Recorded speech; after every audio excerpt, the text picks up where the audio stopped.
ఓం రమణ గారు అయ్యా చెప్పండి. ప్రారంభం చేయండి. శుక్లాంబరధరం విష్ణుం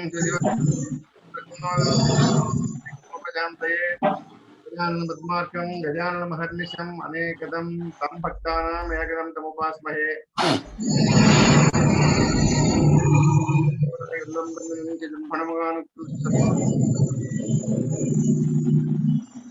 సరస్వతి భగవతి పూర్ణేంద్ర బింబానన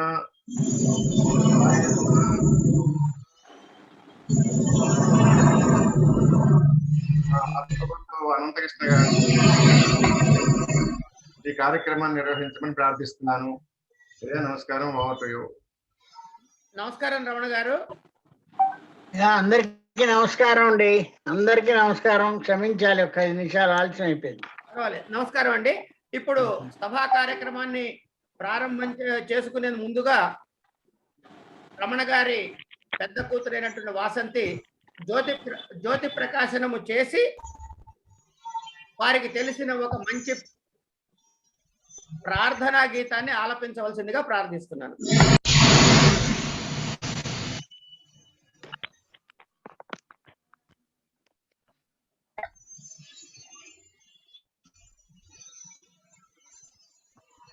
ఇది మామూలుగా వేదిక మీద అయితే గనక ప్రణాళిక కొంచెం వేరేగా ఉండేది. ఇక్కడ ఈ కెమెరా అడ్జస్ట్మెంట్ ఇబ్బంది కోసమని ముందుగా దీప ప్రజ్వలన చేసి తర్వాత మిగతా కార్యక్రమాన్ని నడిపించేందుకు చిన్న మార్పు చేసినందుకు పెద్దలు పెద్ద మనసుతో క్షమించురు కాక.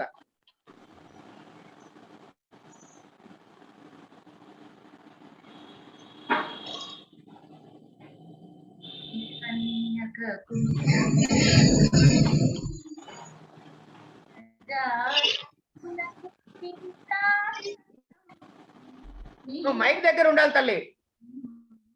నీరాజనం క్షీరాబ్ది కన్యకకు శ్రీ మహాలక్ష్మికి నీరజాలయములకు నీరాజనం నీరాజనం నీరాజనం జలజాక్షి కోమునకు జకవకు జంబులకు నెలకొన్న కర్పూరపు నీరాజనం జలజాక్షి మోమునకు జకవకు జంబులకు నెలకొన్న కర్పూరపు నీరాజనం అలివేణి కురుములకు హస్తకమలంబులకు అలివేణి కురుములకు హస్తకమలంబులకు నిలువు మాణిక్యముల నీరాజనం అలివేణి కురుములకు హస్తకమలంబులకు నిలువు మాణిక్యముల నీరాజనం నిలువు మాణిక్యముల నీరాజనం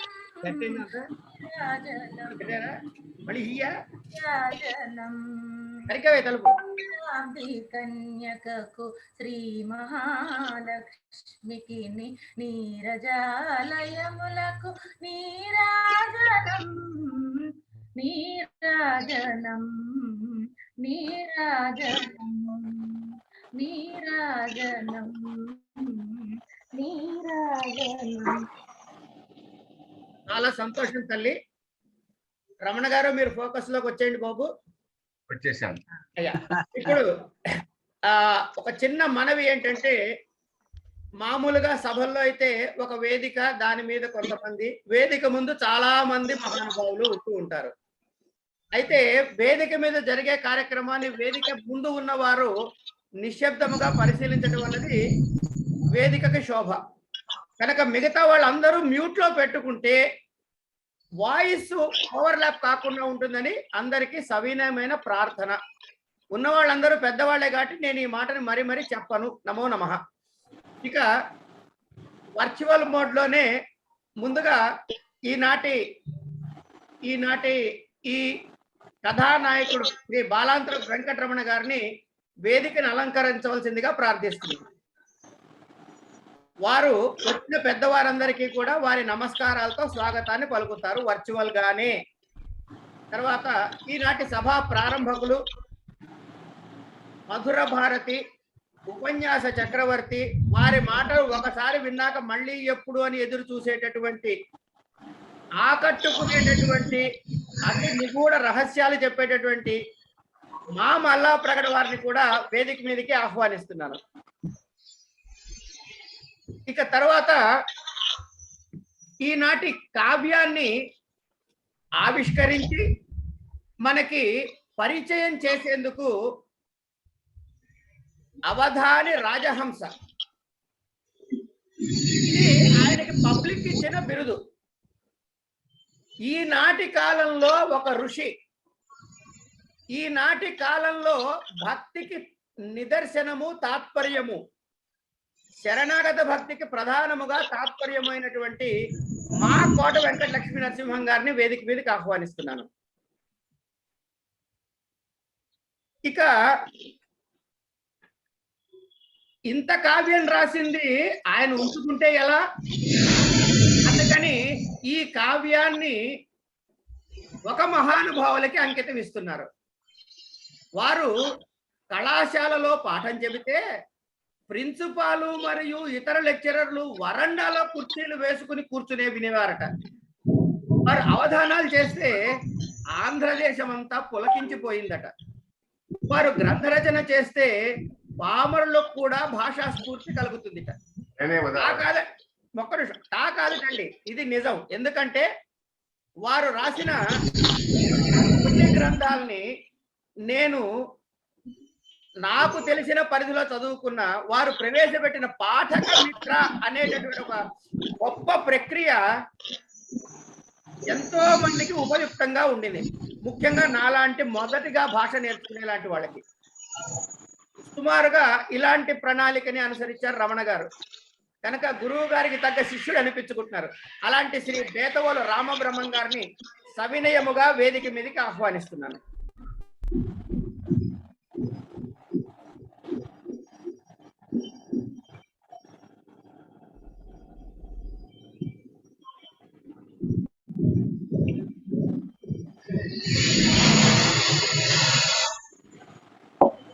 బేతవోలు రామబ్రహ్మం గారికి కూడా నమస్కారం.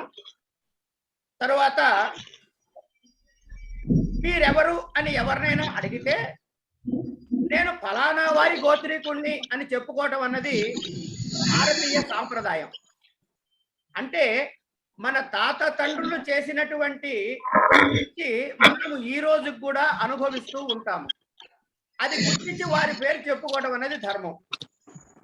ఇక తెలుగులో పంచకావ్యాల్ని అనువాదం చేయటానికి, పరిచయం చేయటానికి పూనుకున్నటువంటి శ్రీ రమణ గారు ఈ పంచకావ్యాల్లో ఒకటైనటువంటి ఆముక్తమాల్యద అది ఇంకా రావలసి ఉన్నది అని హెచ్చరిక. అయ్యా నువ్వు మిగతా 4 రాశావు, ఈ 5 మిగిలిపోయింది అయ్యా అని హెచ్చరిక చేయడానికి ఈ రోజు మన మధ్యకి సాక్షాత్తుగా శ్రీకృష్ణదేవరాయల వారే నడిచొచ్చారు. ఎలా అంటే శ్రీకృష్ణదేవరాయల వంశీకులైనటువంటి 19వ తరము వారు కృష్ణదేవరాయ అనే పేరుతోటే ఈయన ఆరవీటి వంశీకులు. అరబిందో ఆశ్రమం పాండిచ్చేరిలో మెకానికల్ ఇంజనీరింగ్ పూర్తి చేసుకుని సిఐఈటి దావణగిరిలో పూర్తి చేసుకున్నారు. తర్వాత చాలా కాలం ఇతర దేశాల్లో పనిచేసి తర్వాత ప్రస్తుతం వారు ఆనెగొందిలో ఉంటున్నారు. వీరి పేరు రాజా కృష్ణదేవరాయ అంటారు పెద్దలందరూ. శ్రీకృష్ణదేవరాయల వంశీకుల్లో 19వ తరానికి చెందిన వారు. వారికి కూడా హార్దికమైన స్వాగతం తెలుపుతున్నాను. రాయరే నీవు బరబేకు. సభ అందరికీ నా నమస్కారాలండి. నమస్కారము. ఇక ఇలా వేదికని పెద్దలందరితో అలంకరించుకున్న తర్వాత వేదిక మీద ఉన్నటువంటి ఇతర పెద్దలందరూ నారాయణరావు గారు కానీ, జ్యోతిర్మయి గారు కానీ, తర్వాత రమణమూర్తి గారు కానీ, హేమమాలిని గారు కానీ, హనుమంతరావు గారు కానీ, జయశ్రీ గారు, ప్రశాంతి, సీత, నాగజ్యోతి గారు, ఇతర పెద్దలు. ఇక్కడ స్క్రీన్ మీద కనపడిన పేర్లు మాత్రం చదవగలిగాను. కనపడని పేర్లు చదవకపోతే దయచేసి మన్నించమని అందరికీ పేరు పేరున స్వాగతం తెలుపుతూ ఇక ఈనాటి సభా కార్యక్రమంలో మొట్టమొదటిగా చేసుకోవలసిన పని ఏంటంటే సభని ప్రారంభం చేసుకోవడం. ఇప్పుడు దాకా నేను చెప్పిందంతా పూర్వరంగము అంటారు, తెర తీయక ముందు జరిగే కార్యక్రమం. ఇక నాటక ప్రారంభానికి ప్రారంభకులు శ్రీ మల్లాప్రగడ వారిని వారి ఆశీర్వచనాల్ని తెలియజేయవలసిందిగా ప్రార్థిస్తున్నాను. అన్మ్యూట్ చేసుకోండి సార్. వర్ణానాం అర్ధసంఘానాం రసానాం ఛందసామపి మంగళానాం చ కర్తారౌ వందే వాణీ వినాయకౌ. వాగ్దేవి పదపద్మాలకు సభక్తికంగా సహస్రాధికంగా ముందుగా ప్రణామాలు సమర్పిస్తూ ఈనాడు ఒక చక్కని గ్రంథావిష్కరణను అంతర్జాల వేదికపై నిర్వహిస్తున్న మాన్య మహోదయులు ఆత్మీయులు శ్రీ నారుమంచి అనంతకృష్ణ గారికి ఈ గ్రంథాన్ని నిత్యము శివ పూజతో పరమ పావనమైన తమ కర కమలాల మీదుగా ఆవిష్కరించి శివనామంతో పవిత్రమైన తమ గళం మీదుగా ఈ గ్రంథ విశేషాలను ఆవిష్కరించబోతున్న అవధాన రాజహంస సహస్రావధాన భాస్కరులు శ్రీ కోట వెంకట లక్ష్మీ నరసింహం గారికి, ఎవరు కథానాయకులుగా ఉండి ఈ కావ్య రచన చేస్తే, ఈ వ్యాఖ్యాన రచన సాగిస్తే మనం అందరం ఇక్కడ సమావిష్టులమయ్యాము, వారు శ్రీ బాలాంతరపు వెంకట రమణ గారికి, శ్రీకృష్ణదేవరాయల వంశానికి చెందిన మాన్య మహోదయులు శ్రీ రాజా కృష్ణదేవరాయ వారికి ఈనాడు ఈ వ్యాఖ్యాన గ్రంథాన్ని కృతి స్వీకారం చేసి మీకు మాకు మనకందరికీ తమ భవ్యమైన దివ్యమైన ఆశీస్సులు అందించడానికి విచ్చేసిన ఆచార్యవర్యులు, గురుస్థానీయులు, వాంగ్మయ ధురంధరులు ఆచార్య బేతవులు రామబ్రహ్మం గారికి, సభలో సమావిష్టులైన ఆత్మీయులందరికీ ముందుగా నా నమస్సుమాలు. కేవల కల్పనా కథలు కృత్రిమ రత్నములు ఆద్య సత్కథల్ వావిరి పుట్టు రత్నములు అవారిత సత్కవి కల్పనా విభూషావహ పూర్వ వృత్తములు సానలు దీరిన జాతి రత్నముల్ అన్నాడు భట్టుమూర్తి. కేవలము కల్పనా కథ అయితే అది పుట్టురత్నంగా ఉంటుంది, ప్రకాశించే అవకాశం ఉంది. అలాగని కేవలము ప్రాచీన కావ్యాలలోని విశేషమే కనుక చెబితే అందులో కొత్తదనానికి అవకాశం ఉంది. అందుకని ప్రాచీన కావ్యాలలోని, ప్రాచీన గ్రంథాలలోని ఇతివృత్తాన్ని స్వీకరించి తన కల్పన చాతుర్యంతో దాన్ని సానలు తీరిన జాతిరత్నంగా తీర్చడం మహాకవి లక్షణమని ఒక నిర్వచనం చెప్పి దానికి ఉదాహరణప్రాయంగా వసుచరిత్ర కావ్యాన్ని రచించిన భట్టుమూర్తి మహాకవి ఒక విధమైన స్పర్ధతో ఈ కావ్య రచన చేశాడు. శ్లేష యమక చక్రవర్తిగా ప్రతి పద్యంలోనూ శ్లేషనో యమకాన్నో ప్రయోగించి భాషా సౌందర్యాన్ని, అద్భుతమైన వర్ణన చాతుర్యాన్ని చూపించిన శతలేఖిని పద్య సంధాన ధౌరేయుడు ఆయన.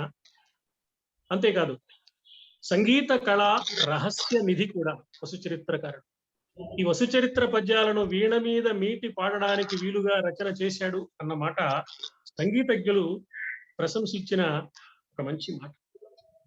ఇవాళ మారుతున్న పరిస్థితుల్లో వసుచరిత్ర పాఠ్య గ్రంథంగా ఉంటే మరి ఈ కాలానికి చెందిన వారు దాన్ని పాఠ్య ప్రణాళికలో ఉంచితే పాఠం చెప్పడం కష్టమని భావించి కొన్ని విశ్వవిద్యాలయాలకు సంబంధించిన అనుబంధ కళాశాలల్లో ఇటీవల జరిగిన విశ్వవిద్యాలయ సమావేశాల్లో వసుచరిత్రని దయచేసి పాఠ్య ప్రణాళిక నుంచి మినహాయించండి, పాఠం చెప్పేవాళ్ళు లేరు అంటున్నారు. ఈ మాట చాలా బాధాకరం. అయితే ఇందులో ఒక విశేషం మాత్రం ఉంది. అంటే వసుచరిత్రను అర్థం చేసుకోవడం, వివరించడం అంత కష్టతరమైన విషయం అన్నమాట. అది సామాన్యమైన విషయం కాదు. కలడుల్లోక మహోగ్రహార హృతభు జ్వాలావళి భూయిష్టంగా సాగిన పద్యాలు, సంకులు గట్టి అంటూ గిరికాదేవి పెంపకంలో తల్లిదండ్రులు చూపించిన ప్రేమను వివరించే లలితమైన భావాలతో కూడిన పద్యాలు, పదమెత్తన్ కలహంసలీల అంటూ రాగ కదంబాన్ని ప్రస్తారం చేసే పద్యాలు, హరిగా పంచమమేవగించి అంటూ సంగీత శాస్త్రంలోని లోతులను తడిమి చూపించే అద్భుతమైన పద్యాలు, స్వైర విహారధీరలకు సారసలోచనలున్న చోటికి అంటూ శబ్ద చమత్కారం ఆధారంగా దృశ్య సాక్షాత్కారం చేయించే పద్యాలు, ఇలా ఎన్నో రకాల పద్య మరందాలను అందించారు వసుచరిత్రలో భట్టుమూర్తి మహాకవి. శ్రీ బాలాంత్రపు వెంకటరమణ గారు పంచకావ్యాలను ఈనాటి తరానికి అందించాలనే ఒక మంచి సంకల్పంతో ఆచార్య బేతవోలు వారి అడుగుజాడలను అనుసరిస్తూ మనుచరిత్రతో శ్రీకారం చుట్టారు. పాండురంగ విభుని పదగుంభనంతో ప్రగతి సాధించారు. పారిజాత పరిమళాలను 10 మందికి పంచి ప్రబంధ సుగంధాన్ని చిందించారు. ఇప్పుడు నాణ్యమైన 4వ రచనగా వసుచరిత్ర వ్యాఖ్యానాన్ని మనకు అందిస్తున్నారు. ఈనాడు సభలో సమావిష్టులైన మహనీయులందరూ కృతిభర్త శ్రీ ఆచార్య బేతవోలు రామబ్రహ్మం గారు, కృతికర్త శ్రీ వెంకటరమణ గారు, సమీక్షకులు శ్రీ కోటవారు, గ్రంథావిష్కర్తలు సమీక్షకులు, నిర్వాహకులు అనంతకృష్ణ గారు, పెద్దలు రాబోయే ఆముక్తమాల్యతకు ముందుగానే స్వాగతాన్ని అందించడానికి విచ్చేసిన కృష్ణదేవరాయల వారు, అందరినీ చూస్తే నాకు అనిపిస్తున్నది శ్రీహర్షో నిపుణ కవి పరిషదప్యేషా గుణగ్రాహిణి లోకే ఆరిచ వత్సరాజచరితం నాట్యేచ దక్షావయం అన్నట్లుగా అందరూ తమ తమ రంగాలలో సిద్ధహస్తులైన మహనీయులు. అందువల్ల ఈ సభ జయప్రదంగా, అనుభూతిప్రదంగా, ఆనందదాయకంగా సాగుతుందని ఆకాంక్షిస్తూ అందుకు కావలసిన దివ్యమైన ఆశీర్వచనాన్ని అందించవలసిందిగా వాగ్దేవి ప్రార్థిస్తూ, ఇంత మంచి పండుగలో నాకు పాలు పంచిన ఆత్మీయులు శ్రీ వెంకటరమణ గారికి ధన్యవాదాలు తెలియచేస్తూ సెలవు తీసుకుంటున్నాను. శ్రీ మల్లాప్రగడ వారి ప్రారంభ ఉపన్యాసము ఎంత ఇదిగా ఉందంటే, బాగా ఆకలితో ఉన్నవాడికి పంచభక్ష పరవాణాల మీద ఉన్న మూతలన్నీ తొలగించి వాసన చూపించారు. ఇక మరి ఆకలి ఇంకొంచెం పెరిగిపోయింది. ధన్యవాదాలండి. ఇక ఈనాటి ఈ గ్రంథావిష్కరణ కార్యక్రమాన్ని మనము శ్రీ కోట వెంకట లక్ష్మీ నరసింహం గారిని చేయవలసిందిగా సవినయంగా ప్రార్థిస్తూ, అలాగే గ్రంథావిష్కరణానంతరము వారి సమీక్షా కార్యక్రమాన్ని కూడా నిర్వహించవలసిందిగా ప్రార్థిస్తున్నాను. కోటవారు అన్మ్యూట్ చేసుకుని మాట్లాడండి.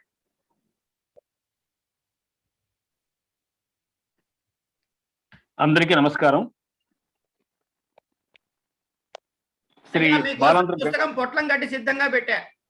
బాలాంత్ర వెంకటరమణ గారు రచించినటువంటి వసుచరిత్రము పరిచయం అనే గ్రంథాన్ని ఆవిష్కరించి సమీక్షించే భాగ్యాన్ని నాకు అందించిన మీ అందరికీ కూడా పేరు పేరున నమస్కారాలు తెలియజేసుకుంటూ, ఈ క్షణం ఈ గ్రంథాన్ని ఆవిష్కరించడం కోసం మీ అందరి అనుమతిని కోరుకుంటున్నాను.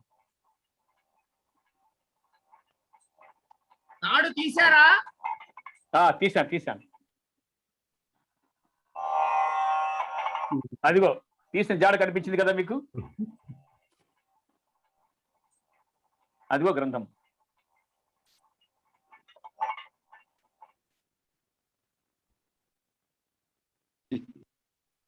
అయ్యా రమణ గారు, ప్రత్యక్షముగా మీ చేతిలో పుస్తకాన్ని చూపించండి. ఇంకా ఎవరైనా పెద్దల దగ్గర ఉంటే దయచేసి చూపించగలిగితే మరీ ఆనందం.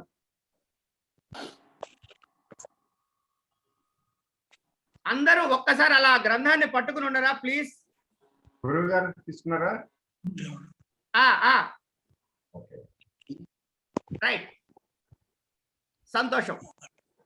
గ్రంథావిష్కరణ పూర్తి చేసుకున్నాం కాబట్టి ఇక శ్రీ కోటవారి అమృత ఝరిని మాకు అందించవలసిందిగా ప్రార్థన. ఎందుకంటే ఈయన ఊరికే ఉండరండి, మా కోటవారు ఉన్నారే వారు ఊరికే ఉండరు, ఏమీ చెప్పనంటారు. అన్ని రుచి చూపిస్తారు. ఆయన బాలాంత్రపు వెంకటరమణ గారి మను చరిత్ర పరిచయం చేసిన తర్వాత 2 రోజులు నాకు నిద్ర లేకుండా చేసిన పుణ్యాత్ములు వీరు. ఎందుకంటే ఆ గ్రంథాన్ని ఇంటికి పట్టుకుపోయి ఆమూలాగ్రం చదివితే గాని తృప్తి కలగనంత విధంగా ఇందులో ఇది ఉంది, అయినా నేను చెబుతానా, ఇందులో అలా రాశారు, అయినా నేను చెబుతానా అంటూ ముగించినటువంటి ఆ ప్రణాళిక ఏదైతే ఉందో. నమస్కారం అండి. ఇవాళ ఏం చేస్తారో మీ దయ. వందే గురు పదద్వంద్వమవాంగ్మానసగోచరం రక్త శుక్ల ప్రభామిశ్రమతర్క్యం త్రైపురం మహః అవిద్యానామంతస్తిమిరమిహిరద్వీపనగరీ జడానాం చైతన్యస్తబకమకరందశ్రుతిఝరీ దరిద్రాణాం చింతామణిగుణనికా జన్మజలధో నిమగ్నానాం దంష్ట్రామురరిపువరాహస్య భవతి. పెద్దలందరికీ నమస్కారం, ఆహూతులందరికీ నమస్కారం. ఆచార్య బేతవర వారికి, మల్లాప్రగడ వారికి, బాలాంతర వెంకటరమణ గారికి, నా ప్రియమిత్రుడైనటువంటి అనంతకృష్ణ గారికి ప్రత్యేకంగా నమస్కారాలు తెలియజేసుకుంటూ నా ఈ పరిచయ కార్యక్రమాన్ని మీ అందరి అనుమతితో ప్రారంభిస్తాను.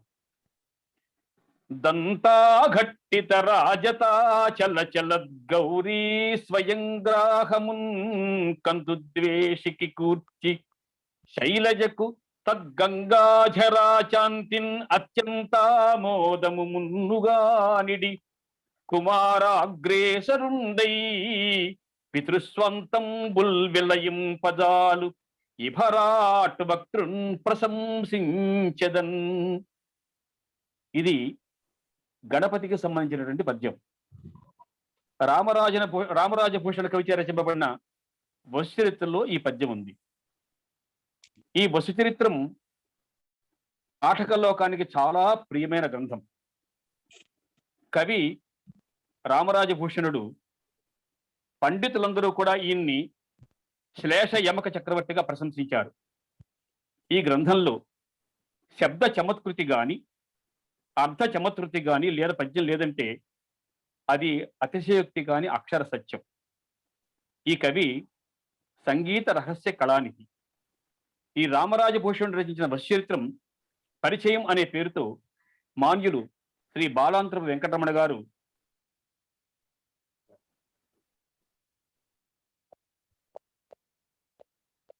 వసుచరిత్రకు పూర్వం కొన్ని ప్రసిద్ధమైన వ్యాఖ్యానాలు లేకపోలేదు. వసుచరిత్రకి భాషా ప్రియులకు, ప్రవాసాంధ్రులకు, తెలుగు భాషపై అభిమానం గల యువకులకు సాహిత్యంపై అవగాహన కలిగించి ఆసక్తిని పెంచడానికి ఈ పరిచయ గ్రంథాన్ని వ్రాశారు.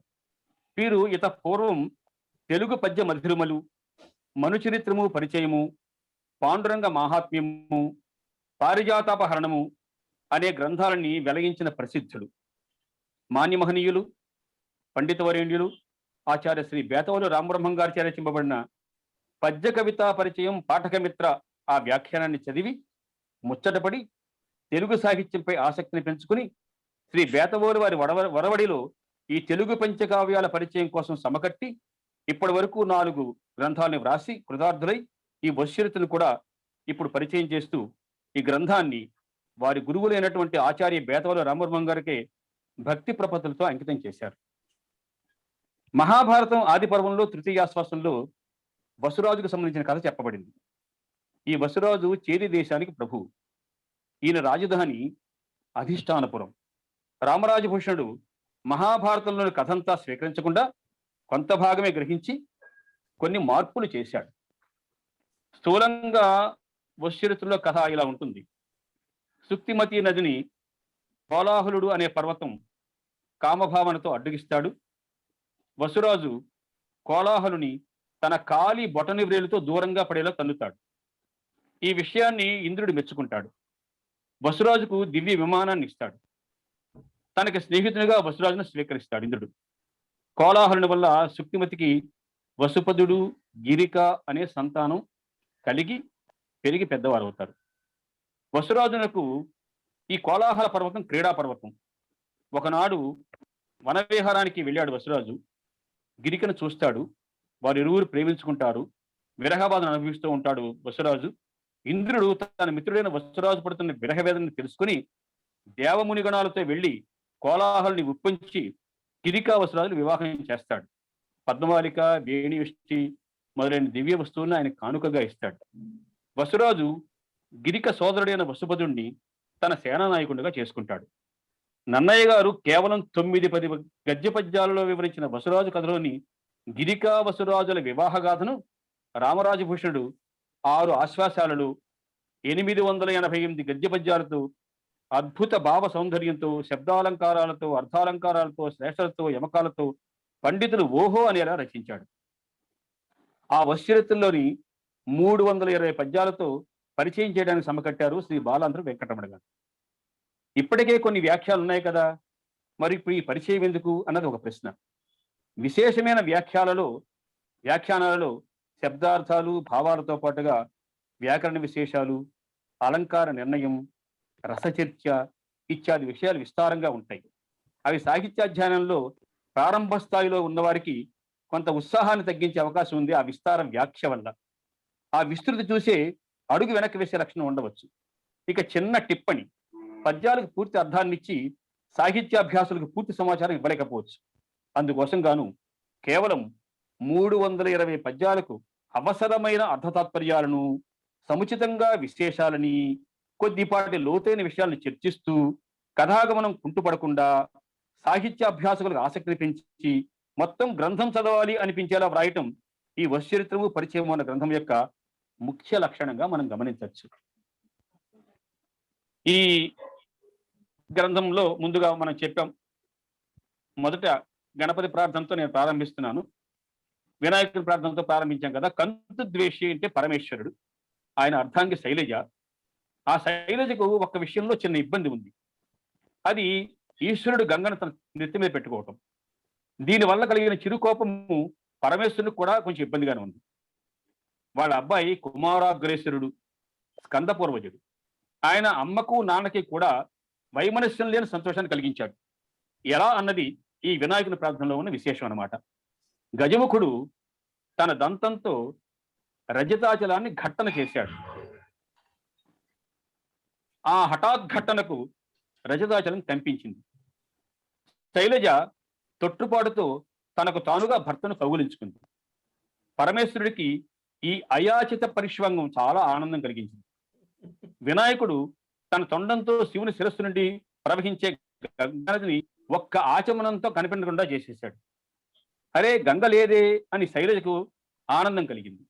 ఇలా పితృస్వాంతాలకు తల్లిదండ్రులిద్దరికీ కూడా సంతోషపెట్టినటువంటి గణపతిని ప్రశంసిస్తాను. ఇది ఈ పద్యం. ఇభరాట్వక్తుడు, స్వయంగ్రాహము, ఆచాంతి, మున్నుగా మొదలైన మాటలకు భావంతో పాటుగా అర్థాలు చెప్తూ గణపతి కుమారాగ్రసుడు ఎలా అయ్యాడో వివరిస్తారు పరిచయకర్త.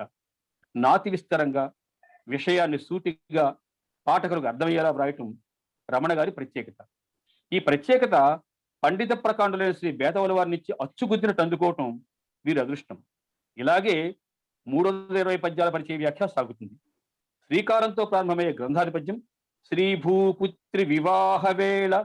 అందులో కావ్య వస్తు నిర్దేశం ఎలా జరిగిందో, భూషణ కవి ఎలా చేశాడో చక్కగా వివరించబడింది. రమణీయాక్షరసాకృతి అనేటువంటి పద్యంలో వాణిని గురించి చక్కటి వివరణ ఇవ్వడం జరిగింది. అందున్న శబ్ద బ్రహ్మతత్వ వివరణము, బ్రహ్మ ప్రతిపాదికత్వము వివరించిన తీరు రామరాజభూషణుని యొక్క ఆధ్యాత్మిక భావనా గభీరతకు నిదర్శనంగా వ్యాఖ్యాత తెలియజేస్తారు. రామరాజభూషణుడు శ్రీరామ భక్తుడు. రామదాసు అయిన హనుమంతుని గురించి చెప్పే శేషపద్యం శబ్దాలంకారంతో చాలా అర్ధగాంభీర్యంతో చాలా చక్కగా ఉంటుంది. ఆ పద్యం ఒకసారి చూద్దాం. తరుణార్క కబళనోద్ధతి చూపెనెవ్వాడు రుచులచే ఫలమోహ రుచుల చేత అకలంకరామ ముద్రిక పూనెనెవ్వాడు శయముచే హృత్కుశే శయము చేత మున్నీరు పల్వలం ముగదాటెనెవ్వాడు జవముచే గుణగణార్జవము చేత అక్షశిక్షా ప్రౌఢి అలరారెయవ్వాడు రణముచే నియమధారణము చేత ధరణి నెవ్వాడు దానవద్విరద దళన విహృతి తన కేసరి కిశోర వృత్తి తెలిపే అతని మత్కావ్య భవ్య వాగమృత ఘటన మంజుల స్వాంతు హనుమంతు మదితలంతు. ఇది ఈ పద్యం. సంగీత గానంలో సాగిపోతుంది ఈ పద్యం. ఇందుండే శబ్దాలంకారం ముందుగా పాఠకులను ఆకర్షిస్తుంది. రుచులు, ఫలమోహ రుచులు, శయము, హృత్కుశేషయము, రణము, నియమధారణము వంటి పదాలకు అర్థం తెలిస్తే ఆ పద్యానికి మరింత సౌరభం వస్తుంది. ఆ సౌరభాన్ని రమణ గారి పరిచయ వ్యాఖ్యను చూపించి అందరికీ ఆమోదాన్ని కల్పించారు. ఇది 6 ఆశ్వాసాల గ్రంథం. అధిష్టాన పరవర్ణన, పుష్పలావేగుల వర్ణన, కోలాహల పర్వతం శుక్తిమతి నదిని అడ్డుకోవటం, కాలిగోటితో కోలాహలుడు చిమ్మటం, ఆ పర్వతాన్ని క్రీడా పర్వతంగా చేసుకోవటం వసురాజు, వసంత వర్ణన, ఇలా సాగే ఈ కథలో అధిష్టాన పురాన్ని వర్ణించే పద్యం ఉంటుంది. వరసు మనోభవ్య తరుల కావాలము అని సాగేటువంటి ఆ పద్యం, ఆ శేష పద్యంలో అందులో 2 అర్థాలు దాగి ఉన్నాయి. ఆ 2 అర్థాలని కూడా రమణ గారు తెలియజేసిన తీరు భూషణ కవి ఎంత ప్రజ్ఞగా ఈ పద్యాన్ని రాశాడో మనకు అర్థమయ్యేట్లా చేశారు. ఈ ప్రథమాశ్వాసంలోనే ప్రపంచ ప్రఖ్యాతి వహించిన వసంత ఋతువర్ణన పద్యం ఉంటుంది. అందున్న శబ్దాలంకారం రమణ గారి వ్యాఖ్యానాన్ని సావధానంగా చూస్తే పద్య ప్రభావం మన మనసుకు బాగా హత్తుకుంటుంది. ఆ పద్యం ఎలా ఉంటుంది? లలనా జనాపాంగ వలనావసదనంగ తులనాభికాభంగ దోః ప్రసంగము అలసానిల విలోల దళసాల వరసాల. ఇలా సాగుతుంది ఈ పద్యం.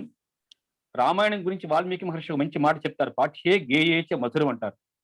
అలాగే రామరాజభూషణుడు కూడా పద్యాలు కూడా చదువుకోవడానికి, పాడుకోవడానికి, వీణ మీద పలికించడానికి కూడా అనువై ఉంటాయి. ఇప్పుడు అదే పద్యాన్ని ఒక సంగీత విద్వాంసులు చదివితే ఎలా ఉంటుందో ఒక 20 సెకండ్లు మాకు సమయం ఇస్తే అది ఎలా ఉంటుందో కూడా మీకు వినిపిస్తాం.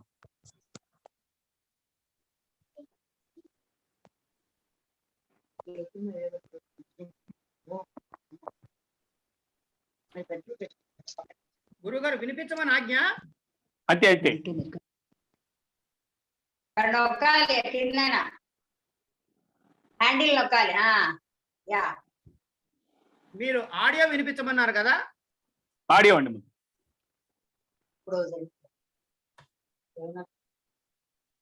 లలనా జనాపాంగ ఆ పద్యం ఆడియో వినాలి మేము.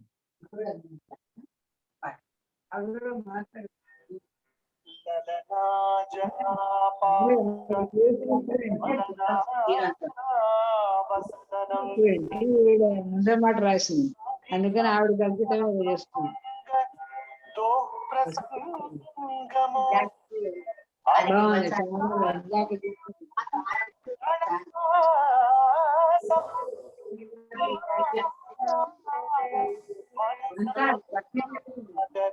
సుకాల పరవిశాలము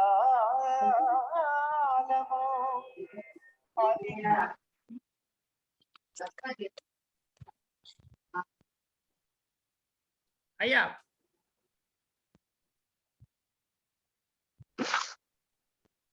అన్మ్యూట్ చేసుకోవాలి గురుగారు. గురుగారు అన్మ్యూట్ చేసుకోవాలి. అలాగా వసంత ఋతువులో ఎన్ని సోయగాలు ఉన్నాయో ఆ సోయగాలన్నీ కూడా శబ్దాలంకారాలతో అద్భుతంగా అందించాడు కవి. చాలా ఆశ్చర్యంగా ఉంటుంది. రామరాజభూషణుడు సంగీత రహస్య కళానిధి కదా. ఈ పద్యాన్ని వీణ మీద కూడా పలికించవచ్చు. ఎలా పలికించవచ్చో బైణికులు చక్కగా చూపిస్తారు. ఒకసారి అనంతకృష్ణ గారు ఆ వీణానాదాన్ని కూడా మాకు వినిపించండి దయచేసి. మిగిలిన వాళ్ళందరూ అన్మ్యూట్ చేసుకోమనండి.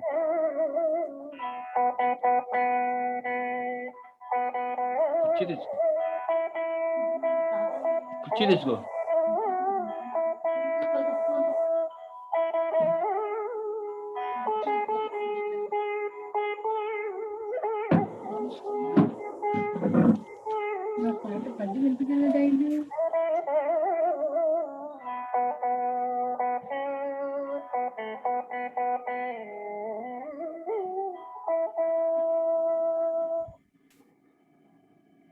అయ్యా కోటవారు. అయ్యా ఇదండి రామరాజభూషణుని యొక్క ప్రజ్ఞ. శాస్త్రీయ సంగీతంలో రామరాజభూషణుడు చాలా ప్రతిభ కలిగిన వాడు. అది గుర్తించాలంటే ఓ పద్యం చదవాలి. హరిగా పంచమమే వగించి నవలాల వేళ హిందోళ వైఖరి సూపన్ ఇకజాతము ఆత్మరవ భంగవ్యాకులంబై వనీధరిన్ ఆలంబిత పల్లవ వ్రత విధుల్ తల్పన్ సరిగా గైకొనియన్ వసంతము మహాసంపూర్ణ భావోన్నతిన్. ఇది పద్యం. ఈ పద్యం హరిగా అనే శబ్దంతో ప్రారంభమవుతుంది. హరి అంటే శత్రువు అనే అర్థం ఉంది, అది అలా ఉంచండి. సంగీతంలో రిషభము అనేటువంటి ఒక వర్ణం ఉన్నది, దాన్ని రీ అంటారట. హిందోళ రాగం అనే ఒక రాగం ఉంది, అందులో రీ గాని పంచమధ్వని అయిన పా గాని ఉండవుట. ఇది సంగీత సాహిత్యం తెలిసిన వాడు బాగా తెలుస్తుంది అనమాట, సంగీతం తెలిసిన వాడికి. శిశిర వసంతాల మధ్యకాలంలో స్త్రీలు హిందోళ రాగాన్ని పాడుతున్నారు. ఆ హిందోళంలో రీ గాని పా గాని ఉండవట. ఈ రీ పా అనేవి లేకపోతే ఆ వసంతకాలం ప్రారంభమయ్యే సమయంలో కోకిలగన్నిటికీ కూడా పంచమ స్వరం అంటే చాలా ఇష్టం కాబట్టి ఈ రీ పా లేని ఈ సంపూర్ణ రాగాన్ని వినకుండా హిందోళం మాత్రమే పాడటం మూలంగా ఆ కోకిలగన్నిటికీ కూడా చాలా బాధ కలిగింది, వాటికి ఇష్టమైన స్వరం లేకపోవడం మూలంగా. అవి ఏం చేశాయంటే వనంలో లేత చివుళ్ళు ఉన్నాయి చూసారా, ఆ చివుళ్ళను మాత్రమే తినటమే వ్రతంగా పెట్టుకున్నాయట. ఆ రకంగా తపస్సు చేసేయట. అలా ఎప్పుడైతే ఆ కోకిలలన్నీ తపస్సు చేశాయో అప్పుడు వీళ్ళందరూ కలిసి వసంత రాగాన్ని ఆలపించారట. రామరాజభూషణుడి కాలంలో వసంత రాగం ఒక సంపూర్ణమైన రాగం అన్నమాట. అన్ని రకాల 7 స్వరాలు ఉండేటువంటి గొప్ప రాగంగా ఆ రోజుల్లో ఉండేదన్నమాట. అంత అందమైన భావాన్ని హరిగా పంచమమేవగించి అనేటువంటి పద్యం రాయటంలో రామరాజభూషణుడు చాలా గొప్పతనం చూపిస్తే దాన్ని వివరించి మా రమణ గారు చాలా అద్భుతమైనటువంటి వ్యవహారం అంతా చూపించారు, మనకి వ్యాఖ్యానం అంతా చూపించారు. సరే, రామరాజభూషణుడు చాలా చక్కగా పద్యం రాశాడనే విషయం అందరూ గమనించిన విషయమే. మా వెంకటరమణ గారికి సంగీతం సాహిత్యం 2 నేత్రాలు కాబట్టి సంగీత శాస్త్ర మర్యాదలు బాగా ఎరిగిన రమణ గారు హరిగా పంచమమేవగించిన పద్యంలో తన వ్యాఖ్యానంతో పద్యభావాన్ని అందంగా తెలియజేసి సంగీత శాస్త్రాన్ని కూడా సామాన్యులకు ఎంతవరకు అర్థం కావాలో అంతవరకు తెలియజేసిన విషయం మనకు చాలా ఆనందం కలిగిస్తుంది. ఇక 2వ ఆశ్వాసంలోకి వద్దాం. కోలాహల పర్వత వర్ణంతో ప్రారంభమవుతుంది. క్రీడా పర్వతం మీదకి వసురాజు అతని నర్మశివుడు వచ్చారు. ఒక సంగీతం వినవచ్చింది. ఆ పాట ఎవరు పాడుతున్నారో చూసి వస్తానన్నాడు నర్మశివుడు. అక్కడ గిరికను చూచాడు. వచ్చి వసురాజునికి ఆమె అందాన్ని వర్ణించి చెప్పాడు. గిరిక యొక్క అంగాంగ వర్ణన చేసేటువంటి సందర్భం ఒకటి ఉన్నది. అది చాలా మంది ఇలా అంగాంగ వర్ణన చేయడం తప్ప రైటేనా అని కొంత మీమాంస పడతారు. కానీ ఆ అందాన్ని వర్ణించే సమయంలో ఆ బ్రహ్మగారు ఒక్కొక్క స్త్రీని ఎంత అందంగా తయారు చేశాడో అనేటువంటి బ్రహ్మ యొక్క చాతుర్యాన్ని మెచ్చుకోవాలి తప్ప ఆ నాయిక యొక్క ఆ అవయవాల మీద మన దృష్టి ఉండకూడదు. దీనికి అంతటికి కారణభూతులైనటువంటి బ్రహ్మగారిని మెచ్చుకోవాలన్నమాట. సరే, ఆ అందాన్ని వర్ణించే సమయంలో గిరిక ముక్కు గురించి ఒక పద్యం రాశాడు. ఈ పద్యం మీద పెద్ద గొడవ. ఈ పద్యాన్ని రామరాజభూషణుడు ముక్కు తిమ్మ దగ్గర కొనుక్కున్నాడని, అందుకనే ఎందుకంటే ముక్కు తిమ్మన నంది తిమ్మనికి ముక్కు తిమ్మన పేరు వచ్చింది. ఒక పెద్ద కథ. అదొక అందం, అదో సొగసు. నానాసు నవితానవాసనల ఆనందించు సారంగము ఏలా నన్నొల్లదటంచు గంధఫలి బల్కాకన్ తపం బంది యోషానాసాకృతి దాల్చి సర్వసుమన సౌరభ్య సంవాసియై పూనిన్ ప్రేక్షణ మాలికా మధుకరీ పుంజంబులు ఇర్వంకలన్. సరే, ఈ పద్యం యొక్క వివరణ చాలా అందంగా చేశారు. ఇలా ఆ వివరణ చేయటంతో మనకి ఏమర్థం అవుతుందంటే రామరాజభూషణుడు సౌందర్య వర్ణన చేయటంలో ఎంత కుశలుడో మనకు అర్థమవుతుంది అన్నమాట. అది అందులో ఉన్న ప్రత్యేకమైన విషయం అన్నమాట. ఇక నర్మశివుడు వసురాజుతో వచ్చి వాళ్ళందరూ ఉన్నారా అక్కడ, నేను గౌకు లోపల వేగంగా వెళ్ళలేకపోయాను అంటూ పద్యం చెప్తాడు. చాలా అందమైన పద్యం. ఇప్పుడు మన మల్లా ప్రగడ వారు కూడా దాన్ని ప్రస్తావించారు. స్వైర విహార ధీరలగు సారసలోచనులున్న చోటికి బోరున లాతివారు చొరబూనిన చోరసభంగమంచు నే చేరక పువ్వు దీవియల చెంతనే నిల్చి లతాంగి రూపు కన్నారగ చూచి వచ్చితి నవాంబురుహంబక నీకు తెల్పగన్. ఇదండి ఆ పద్యం. ఆ పద్యం ఎంత సరసంగా ఉందో చూడండి. స్వైర విహార ధీరలగు, మనందరూ హాయిగా సుఖంగా ఎవరి యొక్క ప్రమేయం లేకుండా, ఎవరి యొక్క ఒత్తిడి లేకుండా స్వతంత్రంగా స్థైర్యంగా విహరించేటువంటి వాళ్ళందరూ ఎలా ఉన్నారంటే సారసలోచనులు, తామరల వంటి పెద్ద పెద్ద కళ్ళు ఉన్నవాళ్ళు. అటువంటి వాళ్ళందరూ అక్కడ స్వైర విహారం చేస్తున్న వేళ అమాంతంగా నేను వెళ్ళినట్టయితే వాళ్ళు ఏమవుతారంటేట, వాడికి రసభంగం అవుతుందిట. రసభంగం అంటే వాళ్ళు సరసంగా మాట్లాడుకునే మాటలలో ఆ రసం పోతుంది కాబట్టి, విరసం అవుతుంది కాబట్టి నేను చేరలేదయ్యా అన్నాడు.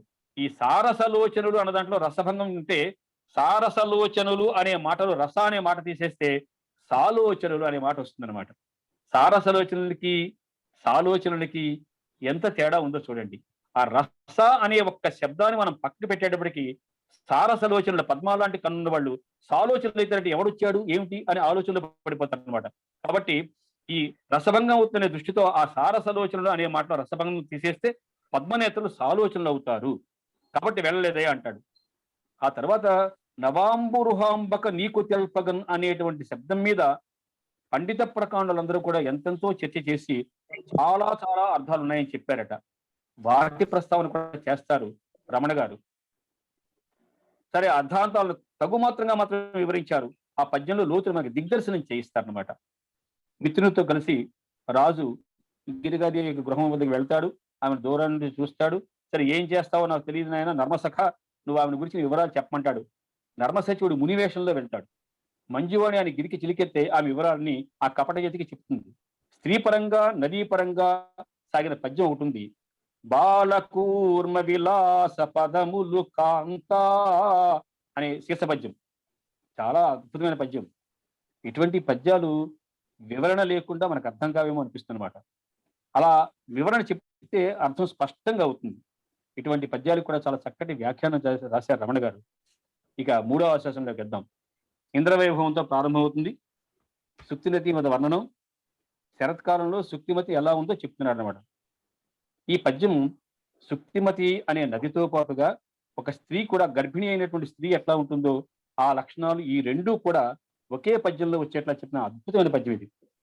నాళీక ముఖికి నెన్నడుముకానగనయ్యే తనరు నెత్తరుల బిత్తరముదరలే శఫరాక్షికి ఉన్నత స్థలుల గమ్యములయ్యే బడి బడి నడలెల్ల జడను బడియే చారువేనికి వింత చవులు నింపులు మీరే కనుపట్టె విషదమై గండరేఖ కంబు కంఠికి సాంద్ర కంకణంబులు జారే నాదంబు మంద మందత వహించే. ఇది శరత్కాలంలో స్వచ్ఛంగా ఉండే నదికి, ఒక గర్భం ధరించినటువంటి స్త్రీకి కలిపి అందంగా చెప్పినటువంటి పద్యం అన్నమాట. ఈ పద్యం యొక్క వ్యాఖ్యానం కూడా చాలా అందంగా చేస్తారు. సరే, ఈ వ్యాఖ్యానం మూలంగా ఇందున్న స్త్రీపరమైన అర్థాన్ని, నదీపరమైన అర్థాన్ని కూడా వివరంగా తెలియజేయటం మూలంగా మనకి ఆ పద్యంలో ఉన్న లోతైన సొగసు చాలా బాగా అర్థం అవుతుంది. అదే సుక్తిమతికి జనించిన గిరిక బాల్యాన్ని వర్ణించేసే పద్యం ఉంటుంది. మందయానము నేర్పు ఇందిందిరా జీవరాజీవరా జన్మరాళ రాజీ. ఏదో అద్భుతమైన. మ్యూట్ లోకి వెళ్ళారు. హలో, వినపడుతుందండి. ఈ పద్యం చాలా పెద్దలందరూ, పండితులందరూ కూడా మెచ్చుకున్నటువంటి పద్యం. ఈ పద్యం కూడా సంగీతంలో నిష్ణాతులైన మహానుభావులు, సంగీత విద్వాంసులు పాడితే చాలా అందంగా ఉంటుంది. ఒకసారి మరి అలా సంగీత విద్వాంసులు పాడితే ఎలా ఉంటుందో, నేను పాడిన పాటకి సంగీత విద్వాంసులు పాడిన పాటకి తేడా ఎలా ఉంటుందో ఒకసారి చూద్దాం. రమణ గారు ఒకసారి ఆ సంగీత విద్వాంసులు పాడిన పాటను వినిపించండి మాకు.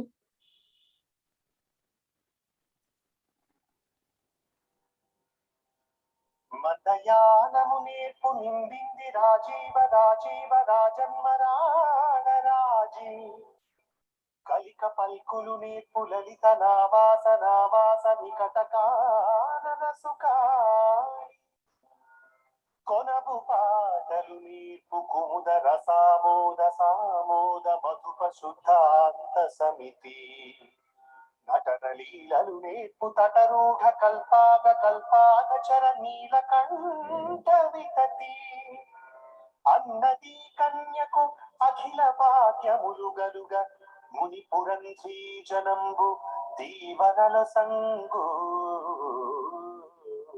అతివసైరంధులై దాదులై వయస్యలై విపిన దేవతలు ప్రోతురను దినంబో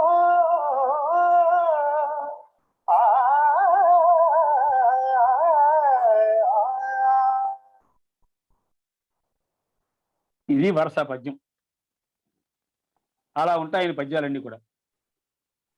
సరే, ఈ పద్యాలు వినటానికి అంత బాగుంటే వీణ మీద వాయిస్తే ఎలా ఉంటుందో కూడా చూద్దాం. అయ్యా, వీణాగానాన్ని కూడా వినిపించండి అనంతకృష్ణ గారు.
అదండి, వేడి మీద వాయిస్తే ఆ పద్యం కంటే సొగసు.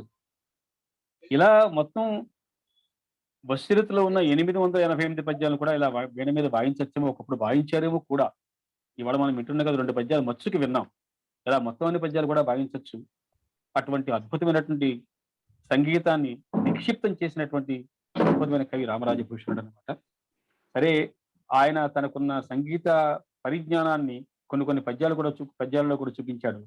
పదమెత్తన్ కలహం సలీల అధర స్పందము సేయన్ శుభాస్పదమౌ రాగ కదంబకంబు.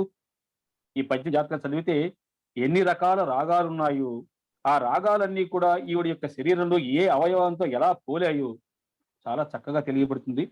ఈ పద్యాన్ని కూడా ఈ పరిచయ వ్యాఖ్యలు గ్రంథంలో చాలా చక్కగా ఆ వ్యాఖ్యానం రాశారు. అది చదివి తీరవలసిందే. సరే, మాయా మౌని తన మంత్ర ప్రభావంతో వసురాజును ప్రవేశపెడతాడు.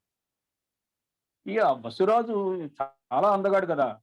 ఆ పద్యం ఎంత అందంగా రాయాలి, ఎంత అందంగా రాస్తాడు పాప మహానుభావుడు మన రామరాజభూషణుడు.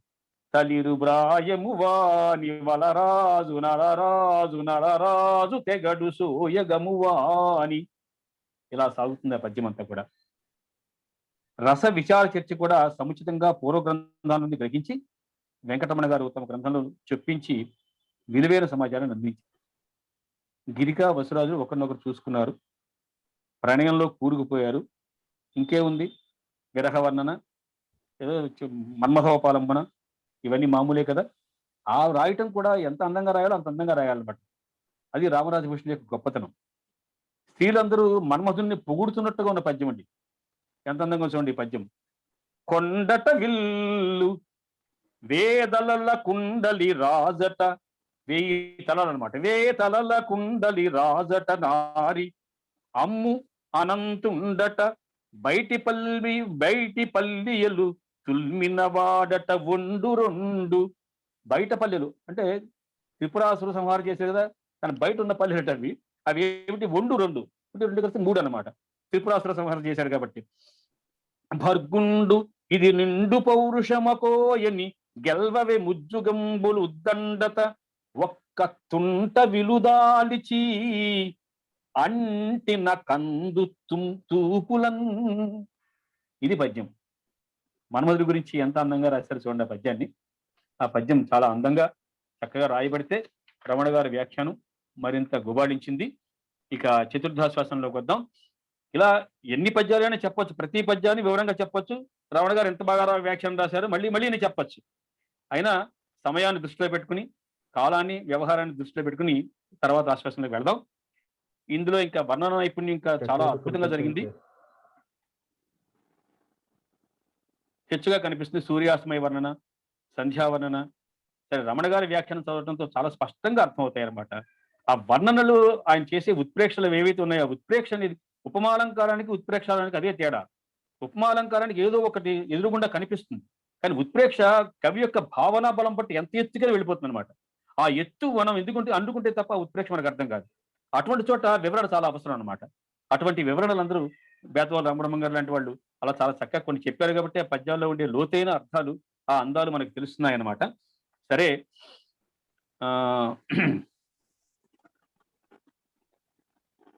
అందులో ఒక సంధ్యా సమయ వర్ణన ఒకటి చాలా అద్భుతంగా ఉంటుంది. వనజాలయము మూసి ఇలుజాడ తిలకించనేటువంటి అద్భుతమైన పద్యం. ఆ పద్యాన్ని వ్యాఖ్యానం చదివి తీరవలసిందే. ఆ చదివితే అసలు ఆ పద్యంలో ఉండే సొగసు అంతా మనకు అర్థమవుతుంది అనమాట. ఆ సంధ్యావర్ణన కానివ్వండి, చాలా అద్భుతమైన పద్యాలు ఉన్నాయి. సరే, ఆ పదాల గభీరత, శేష వైచిత్రి, భావశిల్పం ఇవన్నీ కూడా ఆ వ్యాఖ్యానం చదివితే మనకు తెల్లవుతాయి అనమాట. ఈ చీకటి వర్ణన, చంద్రోదయ వర్ణన, ఇలా ఎన్ని చెప్పమంటారు, అన్ని అద్భుతమైన పద్యాలు అందులో. చంద్ర ఉపాలంబన పద్యం ఒకటి ఉంది, అది తప్పకుండా చదవవలసింది, బాగా తెలుసుకోవాల్సింది కూడా. విషరాశింపవో విష సహావిర్భూతి వాటింపవో విషభృన్మార్గమునంటవో విషధరుల్ వేష్టింప కాలూనవో కాలూదవో విషభుక్చూలిక పిన్ననాడె కనవో విఖ్యాత కౌటిల్యమున్ విషమం బిట్లగు నీకు జీవకృత విద్వేషంబు దోషాకర. చంద్రుడి నుంచి ఉద్దేశించి చెప్తున్న పద్యం అనమాట. ఓ దోషాకర, నువ్వు విషరాశిలో పుట్టావు. విష అనే మాటకి జలం అనే అర్థం ఉందన్నమాట. విషరాశులు అంటే జలరాశిలో పుట్టావు, విషంతో పాటు పుట్టావు. విషభృన్మార్గమునంటవో, ఇటువంటి చోట అవసరం అవుతున్నమాట వ్యాఖ్యానం. విషభృత్ అంటే విషాన్ని భరించింది, దట్ మీన్స్ నీటిని భరించేది మేఘం అన్నమాట. విషభృన్మార్గం అంటే మేఘాల మార్గం, అంటే ఆకాశంలో ఉంటావు కదా, అంచేత విషభృన్మార్గమునంటవో అన్నాడు అనమాట. సరే, విషధరుల్ వేష్టింప అంటే శివుడు ధరించగా అని అర్థం అనమాట. బాలుడిగా ఉన్నప్పుడే కౌటిల్యంలో ఉన్నావు కదా, బాలచంద్రుడు ఇలా వంకరగానే ఉంటాడు కదా, అంచేత దాన్ని ఎంత బాగా చెప్తున్నాడు చూడండి.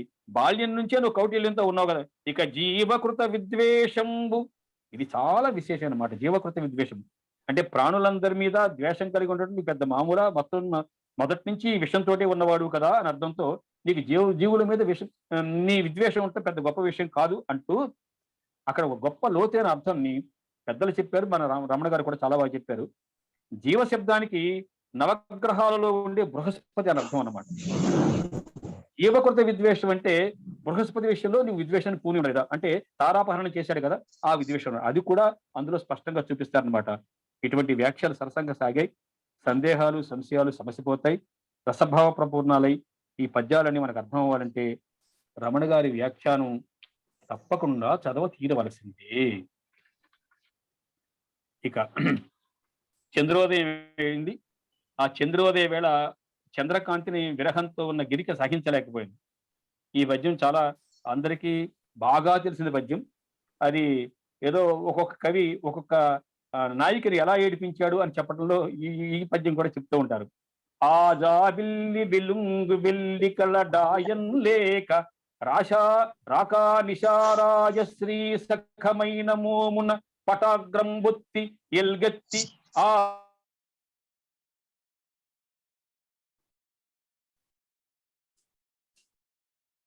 మీ మాట వినపడట్లేదండి కోటవారు.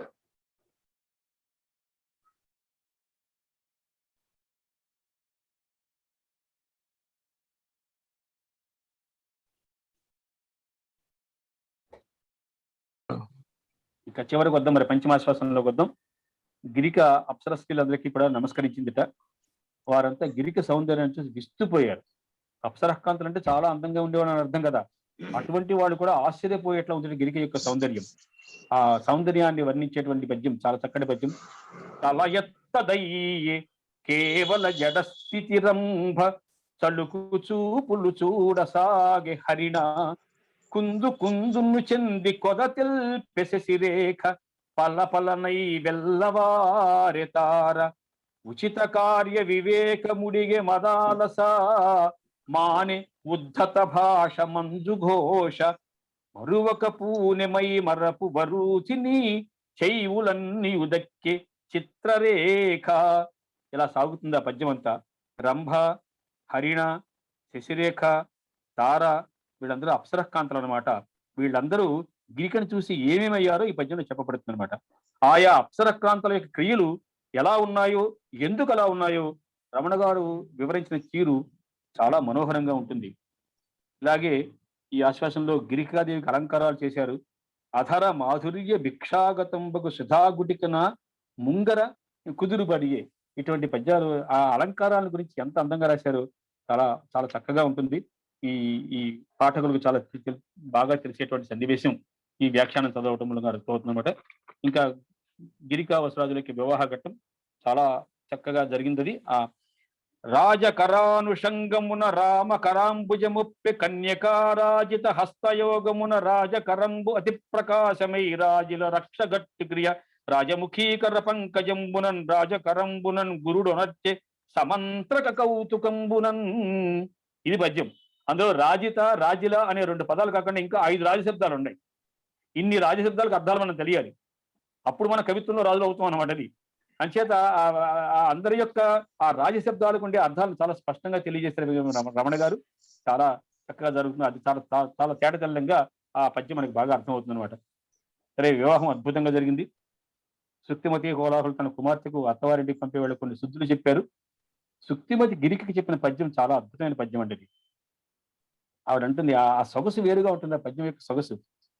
తమ్ముల పంపుదున్ మణి శతముల పంపుదు రాజహంస పోతముల పంపుదున్ పరిచితముల కానన దేవతాళి జాతముల దేవతాళి జాతముల పంపుదున్ ధృతగతముల నేను సారుని సారణి ప్రపాతముల వత్తు విశ్వవిదిత ముదిత మదితాపమేటికిన్. ఎంత సోయగా ఉందో చూడండి ఆ పద్యం. శబ్దాలంకారం ఎంత చక్కగా ఉందో చూడండి అక్కడ.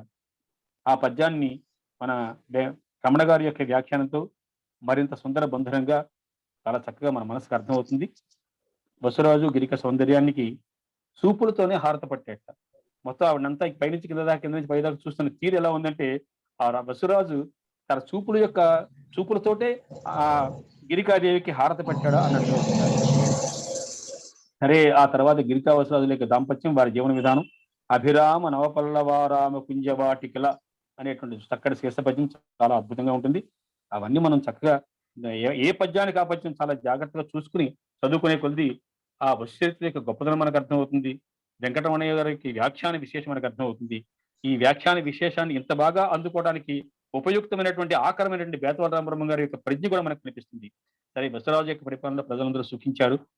చక్కటి శబ్దాలంకారాలతో, అర్థాలంకారాలతో, సంగీత ప్రధానమైన పద్యాలతో, శ్లేషాలతో, యమకాలతో 10 పద్యాల మూల గ్రంథాన్ని 888 పద్యవర్ణాలతో, భావనలతో, ఉత్ప్రేక్షలతో వశచరిత్రను చాలా సుసంపన్నం చేశాడు రామరాజభూషణ కవి.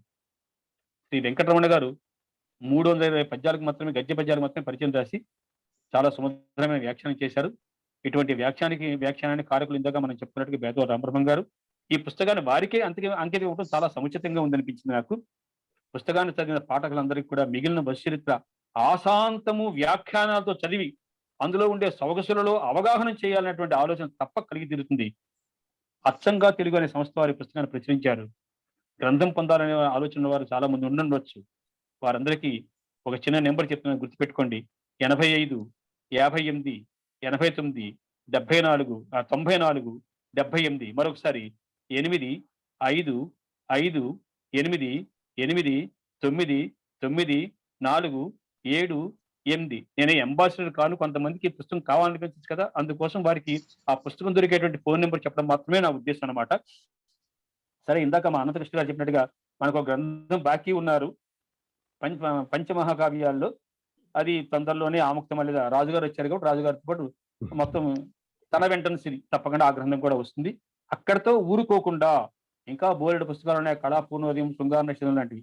వీటన్నిటికి కూడా ఇలా చక్కటి వ్యాఖ్యానాన్ని అందించినట్టయితే తెలుగు భాష చాలా చక్కగా పరిడి వెళుతుంది. ప్రపంచంలో ఉన్న వాళ్ళందరికీ కూడా తెలుగు భాష మనందరికీ కూడా ఆనందం కలిగిస్తుంది. కాబట్టి అటువంటి గ్రంథాలు మా మిత్రులైన వెంకటరమణ గారు రాయాలని, వారికి అటువంటి శక్తియుక్తులు భగవంతుడు ప్రసాదించాలని కోరుకుంటూ, ఇంతవరకు నాకు చెప్పిన ఉపన్యాసాన్ని ఎంతో శ్రద్ధగా విని నన్ను ఆశీర్వదించిన అందరికీ కూడా వేయి నమస్కారాలు తెలియజేసుకుంటూ స్వస్తి.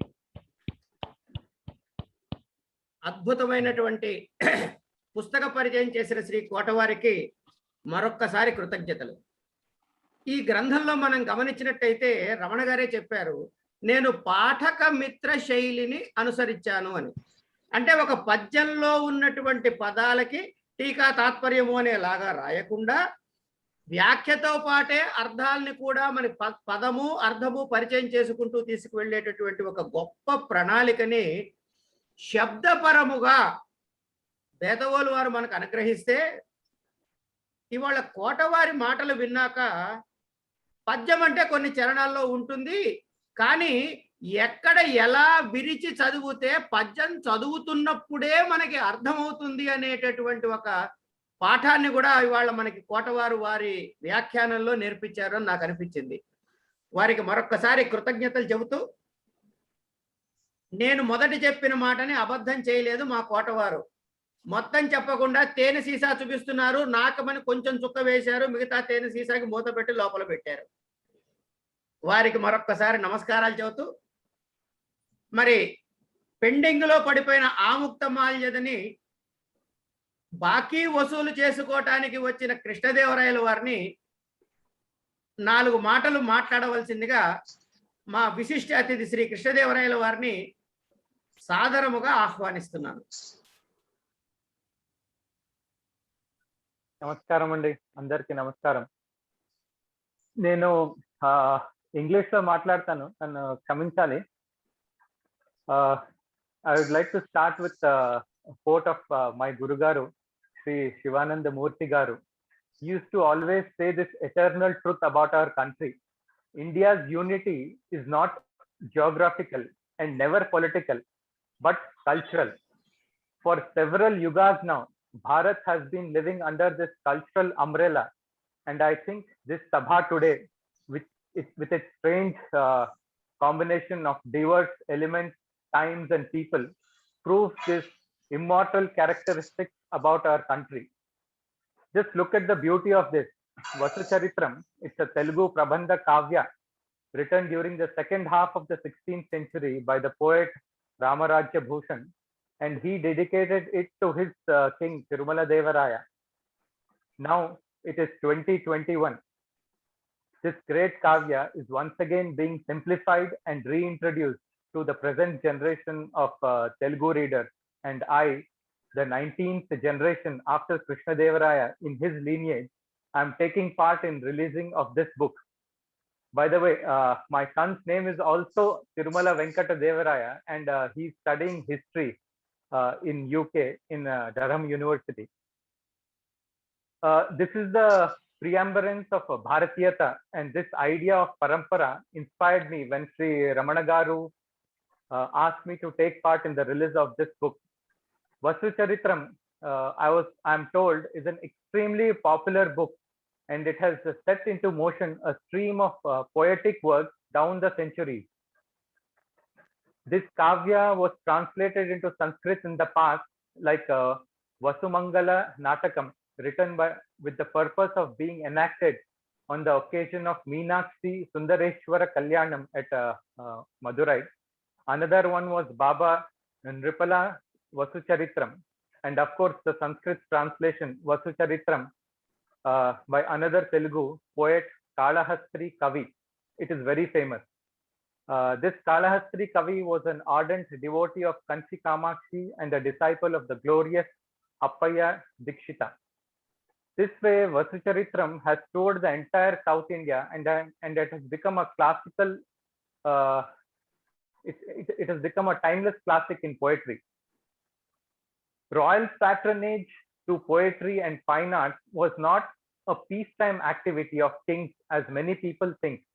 More often, it was taken up by the king under great duress and while facing a political or personal crisis. Raja Narendra requested Nanaya to venture translating Vyasa Mahabharat into Telugu when the former was in the thick of a crisis. Tirumala Devaraya was in a midst of political turbulence when he accepted to be the Karta Bharta of Ramaraja Bhushan's Vasucharitram. In fact, poetry and other aesthetic pursuits provided great inner relief to both kings and their subjects alike. Our Prachina Kavyas are also repositories of history which contain the significant events of those times. These historical glimpses could be seen when the poets extol the heroic exploits of their patrons, usually at the onset of their kavyas. Even Ramarajya Bhushan clearly hints at the confrontation of his king Tirumala Devaraya with the Mohammedan kings like Adil Shah. This way, kavyas and chatupadyas of lore have provided many missing links in history to researchers and historians besides inscriptions. Kavyas are also like time capsules that preserve our social tradition, language usage, and culture.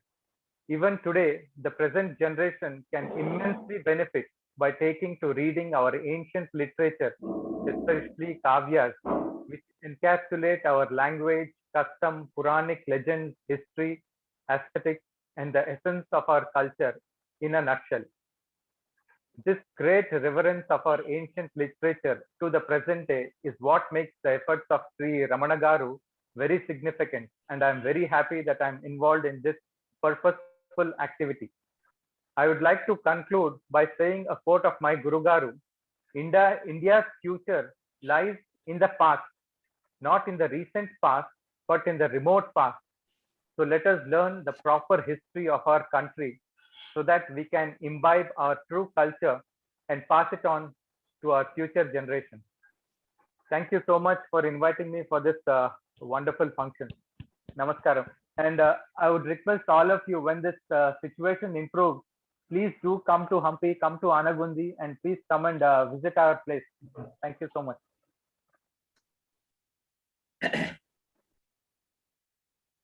Shri కృష్ణదేవరాయలు గారికి వారి 4 మాటలు చెప్పిన చాలా మూలకందమైన మాటలు కూడా వారు స్పృశించారు.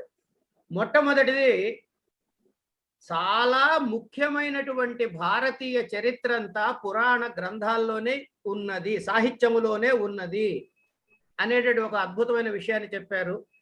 ఎందుకంటే నేను ఎక్కడో చదివిన మాట, history is not what is said, history is not what has happened, but history is what is said to have happened అన్నారు.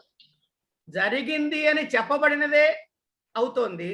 అలా కాకుండా ఈ జరగటానికి ముందు జరిగినటువంటి పరిణామాల కన్నా ముందు జరిగిన దానిలో దొరికేదే నిజమైన చరిత్రని శివానందమూర్తి గారి స్మరణతో చెప్పిన ఈ 4 మాటలకి వారికి ప్రత్యేకమైన కృతజ్ఞతలు చెబుతూ, ఇక ఇంకొక చిన్న ముఖ్య అంశం ఉంది. ఇది చిన్నది అని ఎందుకు అనుకుంటున్నానంటే, రమణ గారు అంత చిన్నది అనుకుంటున్నాడు కాబట్టి, కానీ నిజానికి ఇది ఎంతో పుణ్యకార్యము. ఒక గ్రంథాన్ని రాసి ఒకరికి అంకితం ఇవ్వటం అన్నది ఒక విశేషమైన కార్యం. అలాంటి కార్యము మనం ఇప్పుడు తిలకించే అదృష్టాన్ని మనకు కల్పించిన రమణ గారికి, అలా గ్రంథాన్ని స్వీకరించడానికి ఒప్పుకున్న రామబ్రహ్మం గారికి, ఇరువురికి కూడా నమస్కారాలు చెబుతూ, రమణ గారు, మీరు గ్రంథాన్ని వర్చువల్ గానే వారికి అంకితం ఇస్తే వారు స్వీకరించినట్టు ప్రకటించి వారి ఆశీర్వచనాలని కూడా పరంపరలో అందించవలసిందిగా ప్రార్థిస్తున్నాను. గురుగారు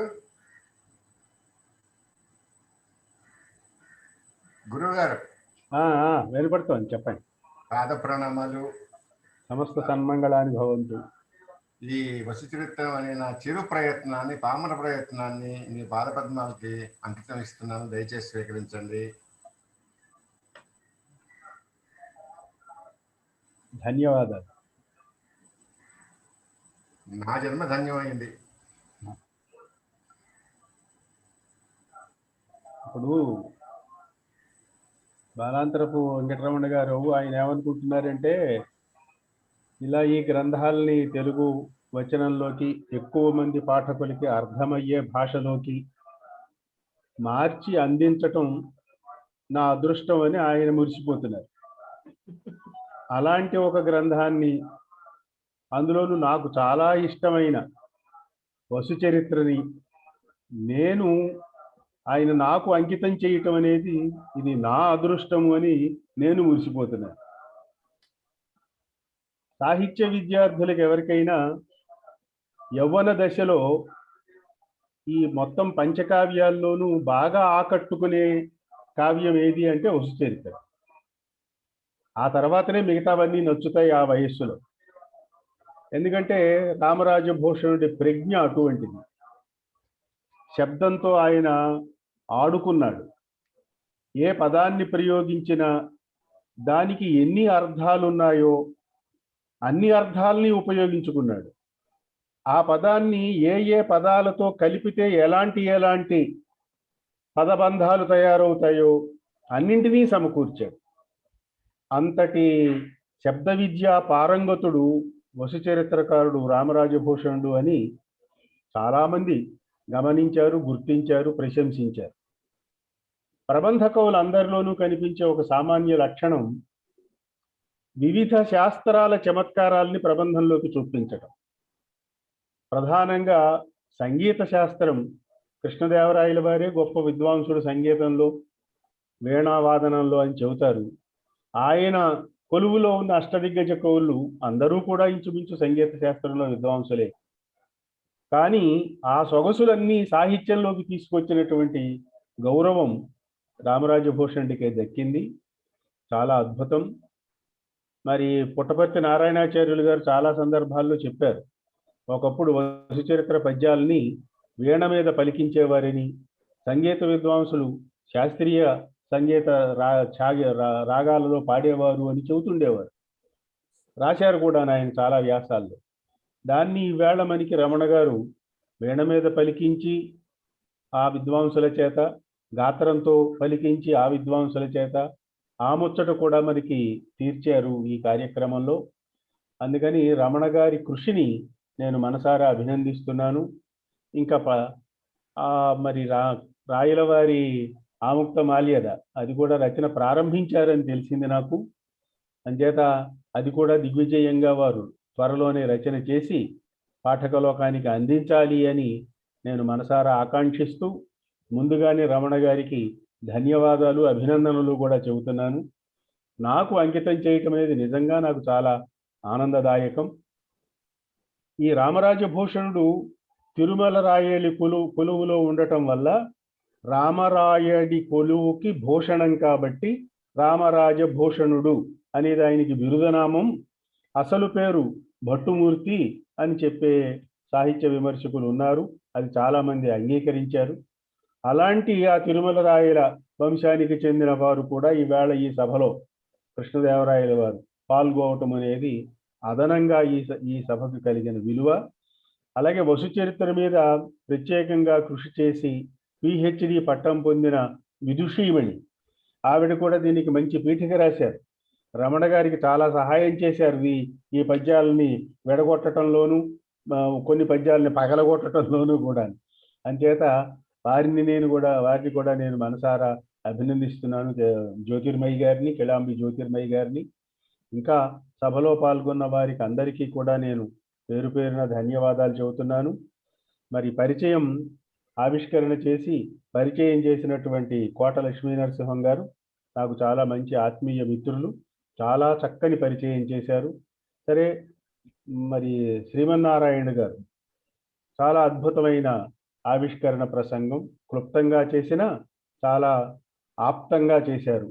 వారికి ప్రత్యేకంగా నేను ధన్యవాదాలు చెబుతున్నాను. ఇందులో కొన్ని సంగీత రహస్యాలు వ్యాఖ్యాతలు చెప్పారు. అరిగా పంచమమేవగించి అనే దాంట్లో ఆ హిందోళంలో పంచమం పూర్తిగా ఉండకపోవటం కాదు, పంచమం స్పర్శప్రాయంగా ఉంటుంది, అంచేత పల్లవము అనే పదం ప్రయోగించాడు అందులో ఆయన అని పుట్టపర్తి నారాయణాచార్యులు గారు ఒక వ్యాసంలో రాశారు. పంచమ స్వరం లవప్రాయంగా ఉంటుంది. పత్తు లవము, పల్లవము, పల్లవము అంటే చిగురాకు అనే అర్థం. ఈ సూచన కూడా అందులో రామరాజభూషణుడు చేశాడు అని అంటూ ఇలాంటి చమత్కారాలు చాలా చెప్పారు. ప్రధానంగా సంగీత శాస్త్రం, జ్యోతిష్ శాస్త్రం, ఆయుర్వేద శాస్త్రం, ఆయనకి తెలియని శాస్త్రం లేదండి. అన్ని శాస్త్రాలని కూడా అందులోకి చక్కగా మేళవించి ఆ శ్లేష ఆయన నోరు విప్పితే చాలండి. ఆయన నాయిక పదమెత్తన్ కలహంసరాగము అన్నట్టుగా ఈయన పదమెత్తితే చాలు శ్లేష అనేది అట్లా వచ్చి కూర్చుంటుంది. ఆళి హస్తావలంబనం బడరనడచు కన్య తదధీన వృత్తి అంచు అంటూ ఇలా చెప్పాడు. అలాగే వసు శబ్దం ఉంది. ఈ వసు శబ్దానికి ఎన్ని అర్థాలు ఉన్నాయో అన్ని అర్థాలు ఉపయోగించుకున్నాడు. చాలా సందర్భాల్లో ఉపయోగించుకున్నాడు. చివరికి వసువు అంటే 8 అని కూడా ఒక అర్థం. అష్టవసువులు కనుక వసువులు ఎనమండుగురు కాబట్టి వసువు అంటే కాంతి, బంగారం, ఇంకోటి అన్నీ కాగా 8 అని కూడా ఒక అర్థం.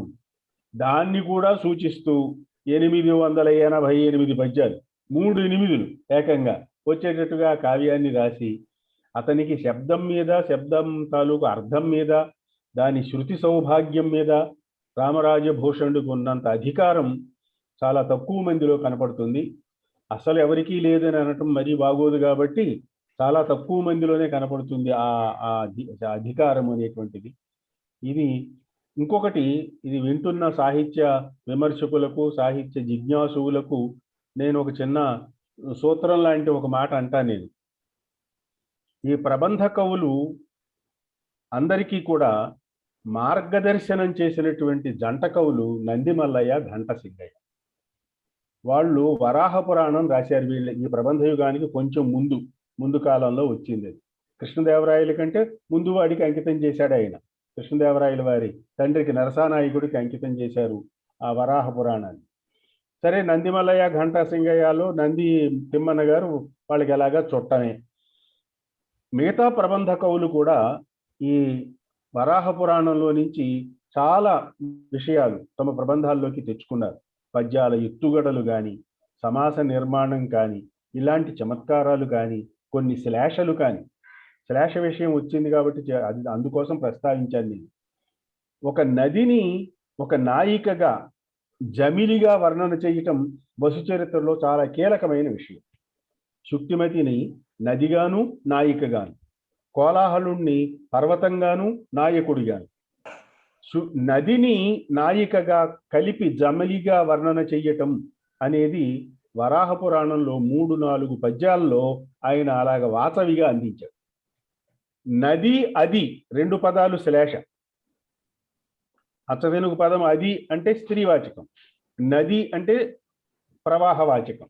ఈ రెండింటినీ కలిపి నది అంటూ అది ఆ నాయికను కూడా స్ఫురింపజేయటం. ఈ రకమైన జమిలి అర్థాలు, నాయిక, నది రెండింటినీ కలిపిన శ్లేష 2-3 పద్యాల్లో మనకి వరాహ పురాణంలో కనిపిస్తుంది. అది అందిపుచ్చుకుని ఇప్పుడు రామరాజభూషణుడు కానీ, ఏ కవి అయినా కానీ, ప్రాచీన కవి అలా వేలు అందిస్తే వీళ్ళందరూ మండెమింగేసిన రకాలు.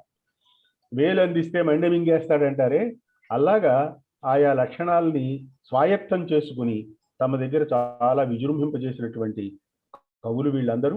అలాంటి చాతుర్యమే మన రమణ గారిది కూడా.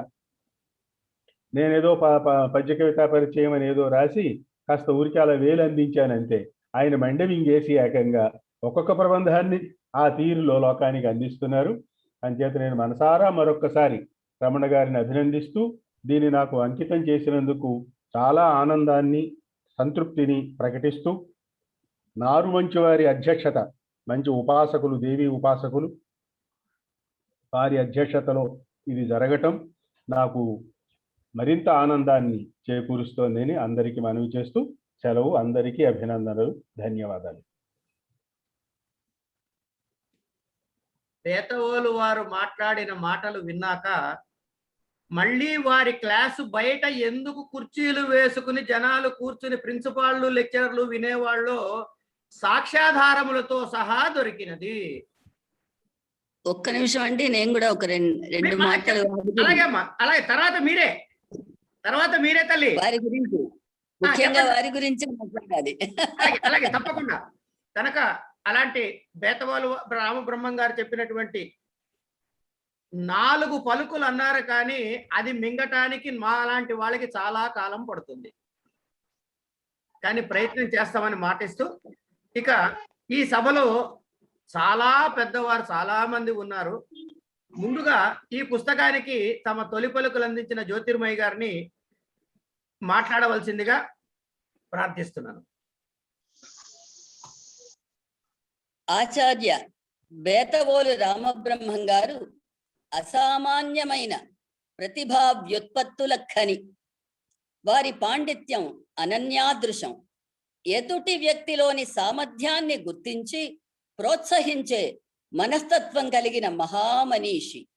వీరి పాఠకమిత్ర ప్రక్రియ ఎందరికో స్ఫూర్తినిచ్చింది.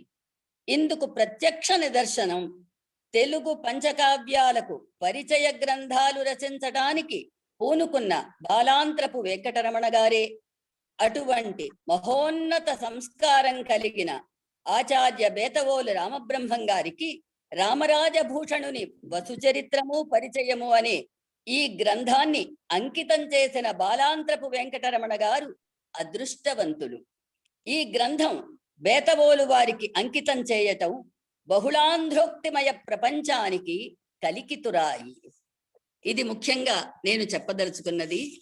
అలాగే రమణ గారికి ఒక చిన్న పద్యంలో అభినందనలు తెలియజేస్తున్నాను.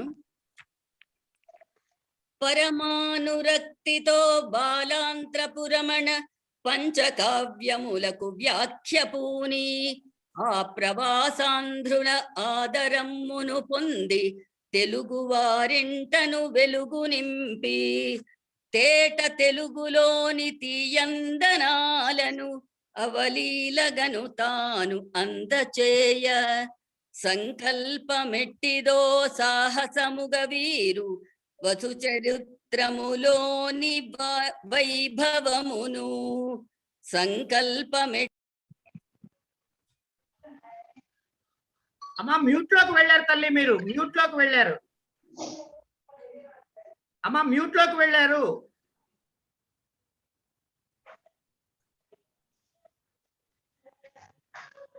అమ్మా జ్యోతిర్మయి గారు మీరు మ్యూట్ లోకి వెళ్ళారు, మీ పద్యం వినపడట్లేదు. అమ్మా సంకల్పం పెట్టిదో దగ్గర ఆగాం మేము. వినిపించిందా? సంకల్పం పెట్టిదో దగ్గర నుంచి మేము వినలేదు, అమృతం మిస్ అయ్యాం అక్కడ. అవునా? మళ్ళీ చదువుతాను దాందే ఉంది. సంకల్పం పెట్టి దగ్గర నుంచి చెప్పండి. సంకల్పమెట్టిదో సాహసముగ వీరు వసు చరిత్రములోని వైభవమును తనకు ఇంపైన రీతిలో తరచినారు వెన్ను తట్టిన మాన్యులు బేతవోలు వారికంకితమైనట్టి వసువునిదియు అక్షరానందమందించు అక్షసరము రమణీయాక్షసరాకృతిం బొలుచు వర్ణశ్రేణి వీణానులాపము చేతన్ కరగించి అందు నిజబింబం బొప్ప అచ్చామృత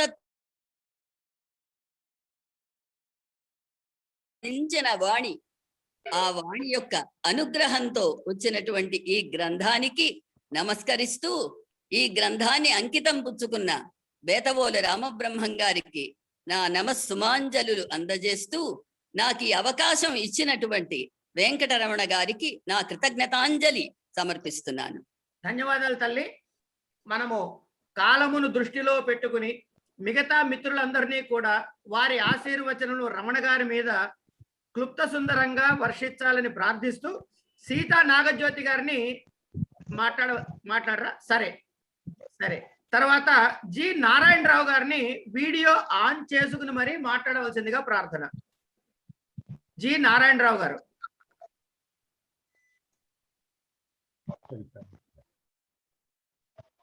అయ్యా పెద్దలందరికీ నమస్కారం అండి. అందరికీ నా నమస్కారము. వినిపిస్తున్నాయా నా మాటలు? చెప్పండి. మా రమణ గారికి రామ బ్రహ్మోపదేశం అయిందండి. ఆ రామ బ్రహ్మోపదేశంతో ఆయన సృష్టించని వ్యాఖ్యానాలు లేవు. అంత గొప్పవాడిని దూరం నుంచే చేసేసారు మన బేతవోలు వారు. వారికి నా బాధాభివందనం. ఇలాంటి మహా పండితులను దూరం నుంచే సృష్టించగలిగినటువంటి బ్రహ్మంగారు వారు. ఇంతటి గొప్ప కావ్యానికి నన్ను మాట్లాడమంటే ఏం మాట్లాడతాను నేను? విని ఆనందించడం తప్ప చాలా సంతోషం అయిపోతుందండి. ఈ కాలంలో కావ్యాలను ముట్టుకునే వాళ్ళు లేరు. పాఠ్య గ్రంథాల్లో పెడదామంటే మనది సెక్యులర్ కంట్రీ అయిపోయింది. రాముని గురించి మాట్లాడకూడదు, కృష్ణుడి గురించి మాట్లాడకూడదు. ఏదో హయ్యర్ డిగ్రీ లెవెల్లోనూ ఇంకా పోస్ట్ గ్రాడ్యుయేషన్ లెవెల్లోనూ ఒకటేసారి మనం ఈ పెద్ద పెద్ద వాక్యాలను మహాకావ్యాలను చెప్తుంటే ఎవరికి అర్థమవుతుందండి? ఏదో నామకార్థానికి పిహెచ్డీలు తగిలించుకొని బయటకు వస్తున్నారే కానీ బేతవోలు వారి లాగాను, కిళాంబి గారి లాగాను ఎవరన్నా బయటకు వచ్చే వాళ్ళు ఉన్నారండి ఈ కాలము? కొలేజింగ్ పేస్టింగ్ ఇలాంటి కవుల మధ్య ఏమి వాసన లేకుండా, యూనివర్సిటీల చుట్టూ తిరిగే వాసన లేకుండా, ఒకరి కింద పని చేయకుండా, కేవలం ఒక కావ్యాన్ని మధురిమలను చూసి ఆకట్టుకోబడి అలాంటి కావ్యాన్ని గురువులకు తగినట్టుగా రాస్తూ, నేనేమో నిన్న చెప్పాను రమణ గారితో, అయ్యా నువ్వు గురువు గారిని మించిపోతున్నావు, గురువుని మించిపోతున్నావు అయ్యా, వారు ఒక మధురిమలే రాసి చూపించారు, మీకు వాసన చూపించారు, మీరు పంచకావ్యాలను సృష్టించేస్తున్నారు అని ఆయన మెచ్చుకోలేక, నేను ఉండబట్టలేక ఏదో చెప్పేశారు ఆయనకి. అంటే గురువు గారిని తక్కువ చేయటం కాదు, ఆ గురువు కీర్తిని నలుదిశలా వ్యాపింపజేస్తున్నాడు ఆయన. ప్రతిదీ ఆ గురువు ఇచ్చిన కృపనే నాకు గురుదత్తమే అని చెప్పేసి ఘంటాపథంగా చెప్తున్నారు ఆయన. అందులో ఏం సందేహం లేదు, ఏమాత్రం సందేహం లేదు. ఇలాంటి వారిని దూరం నుంచే సృష్టించే ఆయన తన జీవిత కాలంలో ఎంతమంది మహనీయులను సృష్టించారో నేను ఆశ్చర్యపోతున్నాను. వారు లెక్చర్ చేస్తుంటే బయట కూర్చొని వినేవాళ్ళంటే ప్రిన్సిపాల్ వగైరా మనకు మాటలకి అందని విషయం. అది తమాషానండి. ఇంతమంది గురువులను తయారు చేసిన గురువు గారికి మరొక్కసారి నా నమస్కారము. ఇంతటి గొప్ప కృషి చేసి 3 నెలలకు 4 నెలలకు ఒక వ్యాఖ్యానం తయారు చేయడం అంటే మాటలు కాదండి, మాటలు కాదు.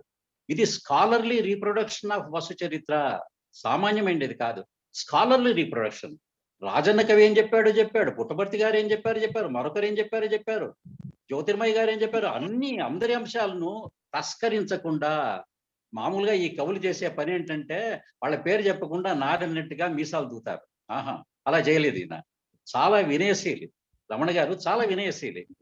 ఎక్కడి నుంచి ఏదైతే తీసుకున్నామో వారికి కీర్తి తగిలేట్టుగా వారి పేరును ఉటంకిస్తారు ఆయన. ఫలాని వారి వద్ద ఇది తెలుసుకున్నానండి, వీరి వద్ద ఇది తెచ్చుకున్నానండి అని వాళ్ళందరినీ కూడాను కీర్తిమంతులు చేస్తారు.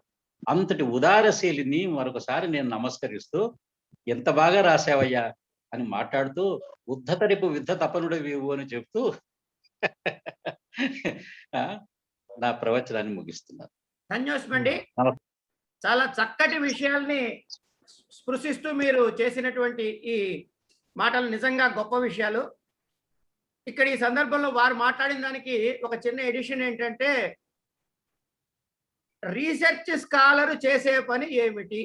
పెద్దవాళ్ళు చెప్పినవన్నీ తీసుకువచ్చి ఒక చోట పెట్టి దానిలోని విశేషాలని చెప్పి తన కంక్లూజన్ని చెప్పటమే. ఇలా 5 గ్రంథాలకి రాసిన రమణ గారికి మరి ఆయన డాక్టరేట్కి అర్హుడు కాడా అని నేను వేసుకునే ప్రశ్న. మరి దానికి ఏమన్నా కృషి చేయాలో నాకు తెలియదు, ఎందుకంటే నేను పామరుణ్ణి.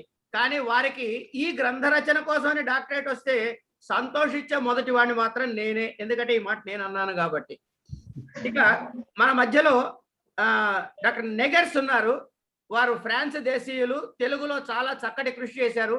వారిని కూడా 2 మాటలు చెప్పవలసిందిగా ప్రార్థిస్తున్నాను. వినిపిస్తుందా? Please go head. అందరికీ నమస్కారం. అయితే రమణ గారు చాలా ప్రాణ స్నేహితుడు కాబట్టి నన్ను ఇలాగా ఆహ్వానిస్తే తప్పకుండా రావాలని అనుకున్నాను. మీరందరూ ఇలాగా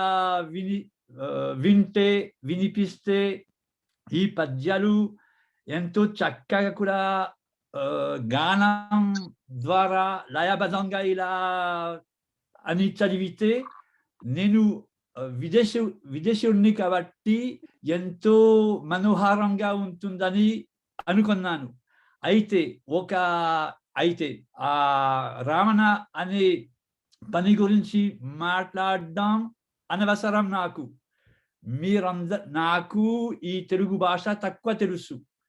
అందుకు అలాంటి పద్యాలు చాలా మహోన్నత ఉంటుందని నాకు కూడా దానికి తెలిస్తే తప్పకుండా అలాంటి రామవరం గారు ద్వారా, రామణ గారు ద్వారా, మీరందరి ద్వారా కొంతవరకు మాత్రమే దానికి అర్థం వస్తే అప్పుడు సంతోషం, సంతృప్తి అంతా అవుతుందని నాకు తెలుసు. మీరు రీసెర్చ్ స్కాలర్ అనే పని ఎలా ఉంటుందో దానికి కొంతవరకు చెప్తే ఒక పెద్ద లోపం ఉందండి. ఈ తెలుగు అనే సాహిత్యానికి ఏది అంతర్జాతీయ ప్రభావం ఎలా రావాలో అని దానికి ఆలోచించాలి. ఇప్పుడు ప్రపంచంలో చాలా తక్కువ మంది విదేశీయులకి, ప్రొఫెసర్ వాళ్ళు, రీసెర్చ్ స్కాలర్స్ తక్కువ తెలుగు తెలిస్తే ఈ తెలుగు అనే సంపద, ఈ తెలుగు సాహిత్యాన్ని సంపద అందరికి కూడా చేర్చాలి. ఎలాగా నాకు తెలీదు, కానీ దానికి తప్పకుండా మీ కొంతమంది తెలుగు వాళ్ళ డియాస్పోరాలో ద్వారా కూడా కొంతవరకు అనువాదాల ద్వారా అలాంటివి విదేశాలకి తెలిస్తే అప్పుడు ఈ తెలుగు భాష, ఈ తెలుగు సాహిత్యాన్ని, ఈ తెలుగు మహాకావ్యాలు అనే ప్రపంచమైన అనే విలువ ఎలా ఉంటుందో ఏదో విధంగా తెలియచెప్పాలి. మా ఫ్రెండ్స్ ఇప్పుడు యూరోప్ లో తెలుగు అంటే ఇదే మను చరిత్రం గురించి కాదు, కానీ మన్నించుకోవాలని కోరుకుంటున్నాను. కానీ ఇదే ముఖ్యమైన సంగతి అనుకుంటున్నా. ప్రస్తుతం యూరోప్ లో రష్యాలో తప్ప ఒకే ఒక యూరోపా సంస్థలో మాత్రమే తెలుగు భాష నేర్పితే చాలా తక్కువ మంది విద్యార్థులు ఉన్నారు. అందుకు భవిష్యత్తులోకి ఇప్పుడు తెలుగు భాష ఉన్నత, తెలుగు భాష ప్రాముఖ్యత ఎలా ఉంటుందో అలాంటి సంస్థలు తెలుస్తారు. కానీ ఎవరైనా విదేశీయులు తెలుగు సరిగ్గా తెలియకపోతే, విద్యార్థులు కాకపోతే భవిష్యత్తులోకి ఈ తెలుగు భాష ఆదరించడానికి కూడా ఒక లోపం అవుతుందని అనుకుంటున్నాను. నా తెలుగుకి క్షమించాలని కోరుకుంటున్నాను. స్పష్టమైన సంగతులు సరిగ్గా చెప్పడం కష్టం కూడా, కానీ అలాంటి సంగతులు ఒకసారి మీకు చెప్తే ముఖ్యం అయిన అకస్మాత్తుగా అలాంటివి నాకు స్పృహించాయి. అందుకు క్షమించండి రమణ గారు. నాకు మీరు ఇదంతా ఇలాగా ఈ పుస్తకాలన్నీ రాసినందువల్ల చాలా సంతోషం. నేను మళ్ళీ మీ దగ్గరకి వచ్చి సెలవు తీసుకుంటే తిరుపతిలోనే కూడా నన్ను ఆహ్వానించారు కాబట్టి అక్కడికి ఒకసారి వెళ్ళాలి. చాలా ధన్యవాదాలు. మీ అందరూ అభిమానం. బాయ్. రమణ, చాలా సంతోషం అండి. చెప్పండి. చాలా సంతోషం, ధన్యవాదాలు మీకు. ఒక చాలా మూలకందమైనటువంటి ఒక అంశాన్ని స్పృశించారు. అది ఎవరు వినాలో వాళ్ళు విన్నారు కాబట్టి, ఏం చేయాలో వాళ్ళే చేసేస్తారు కాబట్టి దాని మీద నేను మళ్ళీ మాట్లాడక్కర్లేదు. తర్వాత అయ్యా ఇంద్రకంటి హనుమంతరావు గారు కూడా మనకి ఇంకా ఒక 10 నిమిషాల కన్నా ఎక్కువ సమయం లేదు ఈ నెట్లో కనుక, మీరు చెప్పదలుచుకున్న ఆశీర్వచనాలు దయచేసి చెప్పవలసిందిగా ప్రార్థన. అలాగే మీరు మొదలెట్టే ముందు ఒక్క నిమిషం, ఇంకా ఎవరైనా మాట్లాడదలుచుకున్నట్లయితే దయచేసి మీ వీడియో ఆన్ చేసేయండి, నేను వారిని చూసి పిలుస్తాను. అయ్యా హనుమంతరావు గారు. అందరికీ నమస్కారం. వినిపిస్తోందండి? చెప్పండి. బాలాంతర రమణ గారు అద్భుతమైన కృషి చేస్తున్నారు. అద్భుతం, చాలా అద్భుతం. దాని మూలాన దాని ఫ్యూచర్ లో దాని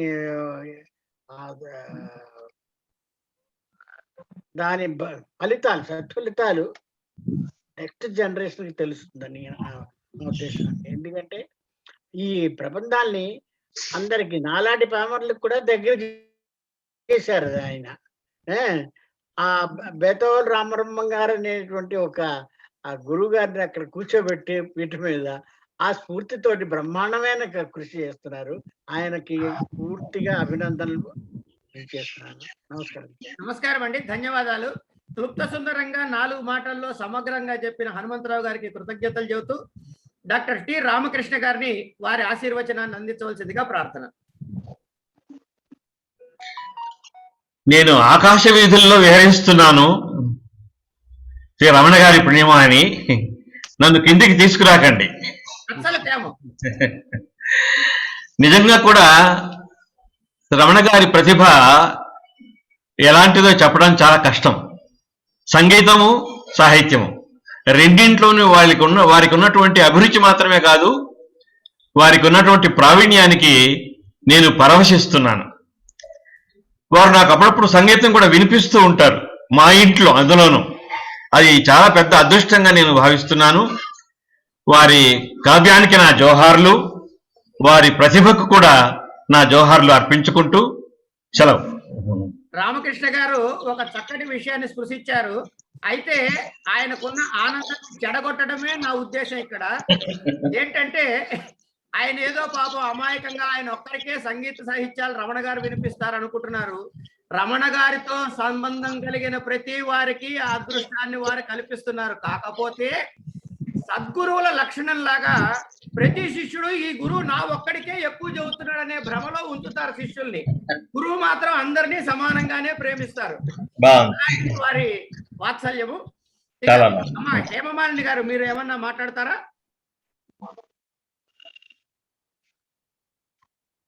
ఆంజయమ్మ మ్యూట్ తీసి చెప్పు. నా పేరు హేమనళిని. హేమనళిని, సారీ, క్షమించాలి. అవునండి. ఒక్క మాట, పద్యం యొక్క రసానుభూతిని మనకు రసవత్తరంగా అందించిన శ్రీ రమణ గారికి నా నమస్సుమాంజలి. ఇంకా చాలా ధన్యవాదాలు. ఆయన పుస్తకానికి ముఖ చిత్రాన్ని చిత్రించడానికి నాకు అవకాశం ఇచ్చినందుకు ధన్యవాదాలు. అవునమ్మా, నేను మొదటిసారిగా ఇలస్ట్రేటర్ గా వచ్చిన ఇంత అద్భుతమైన దాన్ని రాసినందుకు నాకు అవకాశం ఇచ్చిన అచ్చంగా తెలుగు పద్మిని గారికి, రమణ గారికి కృతజ్ఞతలు చెప్పిన మీ పోస్ట్ నేను చూసా. ఇది మీ మొదటి చిత్రం అని అంటే ఎవ్వరూ నమ్మరు, అదే ఇందులో ఉన్న చిత్రం. సంతోషం తల్లి. దాన్ని గుర్తించారండి రమణ గారు, అది చాలా సంతోషం. చాలా సంతోషం అమ్మా, చక్కటి 4 మాటలు చెప్పారు. తర్వాత అక్కిపెద్ది రామకృష్ణ గారు, అక్కిపెద్ది రామ సూర్యనారాయణ గారు, అయ్యా మీరు ఏమన్నా అంటారా?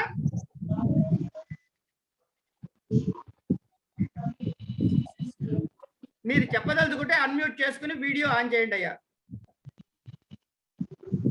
సరే అమ్మా, ఈ పుస్తకాన్ని ఇంత అందంగా రంగురంగులుగా అక్షరాలు అర్థమయ్యేలాగా, అందులో తప్పులు లేకుండా, ఏమిటో ఇది నా ఇంటి పని అనుకుని వాళ్ళ పిల్లలకి వంట వండినప్పుడు ఎంత శ్రద్ధ పెడతారో అంత శ్రద్ధగా తయారు చేసిన అచ్చంగా తెలుగు ప్రచురణ మా బంగారు తల్లి పద్మిని భావరాజు గారిని స్పందించవలసిందిగా. ఆవిడ ఎట్లాగో క్లుప్త సుందరంగానే చెబుతారో నాకు తెలుసు. శ్రీ గురుభ్యో నమః. అందరికీ నమస్కారం అండి. పెద్దలు చాలా మంది ఉన్నారు, రమణ గారు కూడా ఉన్నారు. రమణ గారు, ముందుగా మీకు హార్దిక అభినందనలు. 71 ఏళ్ల వయసులో ఇట్లా శ్రమించి కావ్యాలు అన్నిటినీ ఇట్లా తీసుకురావాలి, తెలుగులో పంచకావ్యాలు అనేది ఎంత గొప్ప సంకల్పం అండి.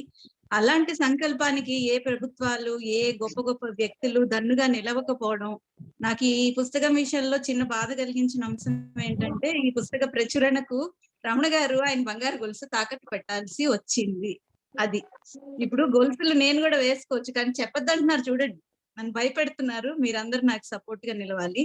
ఇట్లాంటి పుస్తకాలకి నిజంగా ప్రభుత్వాలు గాని ఎవరన్నా గాని పెద్ద పెద్ద కవితా సంపుట్లు వస్తున్నాయండి. మరి పంచకావ్యాలు రావద్దా? ఎంత కరువు ఉన్నది, ఎంత లోటు ఉన్నది పంచకావ్యాలకి. ఇది వెయ్యడం గాని అమ్మడం గాని మొదలు పెట్టాక నాకు తెలిసింది స్టూడెంట్స్ ఎంత అవసరం ఉంది అనేది. ఇటువంటి బృహత్ కార్యక్రమాలకి అందరూ స్వచ్ఛందంగా ముందుకు రావాలి. ఇలాంటి కావ్యాలని ముందు తరాలకి మనం నిక్షిప్తం చేయాలి చరిత్రలో అనేది ఈ గొప్ప సంకల్పానికి దన్నుగా నిలవాలి. ఇవన్నీ మనం చేయలేకపోయినా కనీసం ప్రతి ఒక్కరు ఒక పుస్తకం అన్న కొనుక్కుంటే తదుపరి ప్రచురణ ఆముక్త మాల్యద రాబోతుంది. మీతో పాటు నేను కూడా చాలా ఉత్సాహంగా ఎదురు చూస్తున్నాను ఈ పుస్తకం కోసం.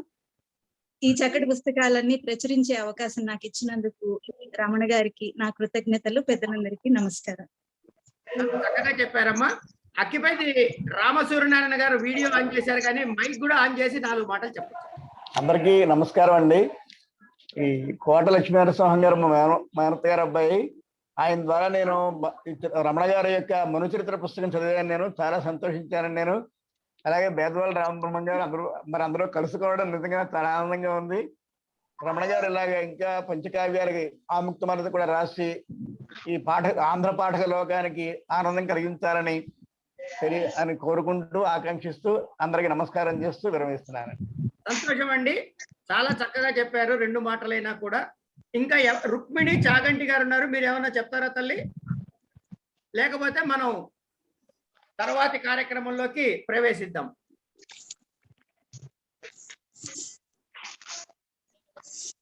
సరే, ఉన్నవారందరూ మాట్లాడారని నేను ఆశిస్తూ, ఒకవేళ ఎవరినైనా నేను పిలవకపోతే ఆ తప్పుని నా మీదే వేసుకుంటూ నన్ను మనస్ఫూర్తిగా క్షమించమని కోరుకుంటూ, ఈ రమణ గారు పెద్ద దొంగ. ఆయన ప్రతి పుస్తకానికి పరిచయం అని పేరు పెడతారు. అంటే మనం ఏదో అక్కడ అమాయకంగా పరిచయం అంటే ఏదో 4 మాటలు చెబుతాడులే అనుకోవటానికి. అసలు పరి అన్న ఉపసర్గకి అనేక అర్థాలలో విస్తరించుట అని కూడా ఒక అర్థం ఉందండి. అలాగే షీ చెయ్యనే అనే ధాతువు నుంచి ఈ రెండోది చెయ్యము పుట్టింది. ఈ 2 కలిపితే ఏంటండి? భయంకరమైన విస్తృతమైన భావాలని నేను చెబుతున్నాను అని ఆ రామరాజభూషణుడు ఏ విధంగా అయితే దాచిపెట్టి చెప్పారో అలాగే చెప్పారు. వారు చేసిన ఈ కృషికి మరొక్కసారి వారికి నమస్కారాలు తెలియజేసుకుంటూ, ఇలాంటి అద్భుతమైన కార్యక్రమంలో కేవలము వ్యాఖ్యాతగా వ్యవహరించాల్సిన నన్ను అధ్యక్ష స్థానుడుగా ప్రకటించిన బేతవాలు వారికి ఒకసారి నాకు కలిగిన ఆనందానికి మరొకసారి నమస్కారం చెబుతూ, శ్రీ రమణ గారిని, ఇంత అద్భుతమైన ఈ గ్రంథాలని అందించిన రమణ గారిని తమ స్పందనని యథాశక్తి ఎంత వీలైతే అంత విస్తారముగా క్లుప్త సుందరముగా చెప్పమని ప్రార్థన. అయ్యా, అందరికీ పాద ప్రణామాలు. పెద్దలందరికీ చాలా మంది చాలా విధాలుగా నన్ను మెచ్చుకున్నారు. ఇదంతా డిస్క్రెడిట్ గోస్ టు గురువు గారు శ్రీ బేతవాల్ గారికే వెళుతుంది. నేను రాసే ప్రతి అక్షరం వారు పెట్టిన భిక్షయే, నా సొంతం ఏమీ లేదు. నారాయణ గారు ఏమన్నా గురువుని మించిన శిష్యుడు అవుతుందన్నారు. అధ్యక్ష, దాన్ని ఖండించవలసిందిగా, అతని రికార్డులను తొలగించవలసిందిగా ప్రార్థిస్తున్నాను. వారి అభిమానం కొద్దిగా మాట అన్నారు, కానీ అర్హత లేని మాట అది నాకు. తర్వాత అంటే ఆయనకు ఒక కృతజ్ఞతలు చెప్పాలి అంటే నేను ఒక అరగంట మాట్లాడవలసి వస్తుంది. మీరు క్లుప్త సుందరం అన్నారు కాబట్టి గురువు గారు మరొకసారి మీకు పాద ప్రణామాలు చేసుకుంటూ, ఇలాంటి ప్రతి పుస్తకంలో రాస్తున్నాను. ఈ పుస్తకంలో కూడా రసం గురించి రాసిన తర్వాత మనవి చేశాను.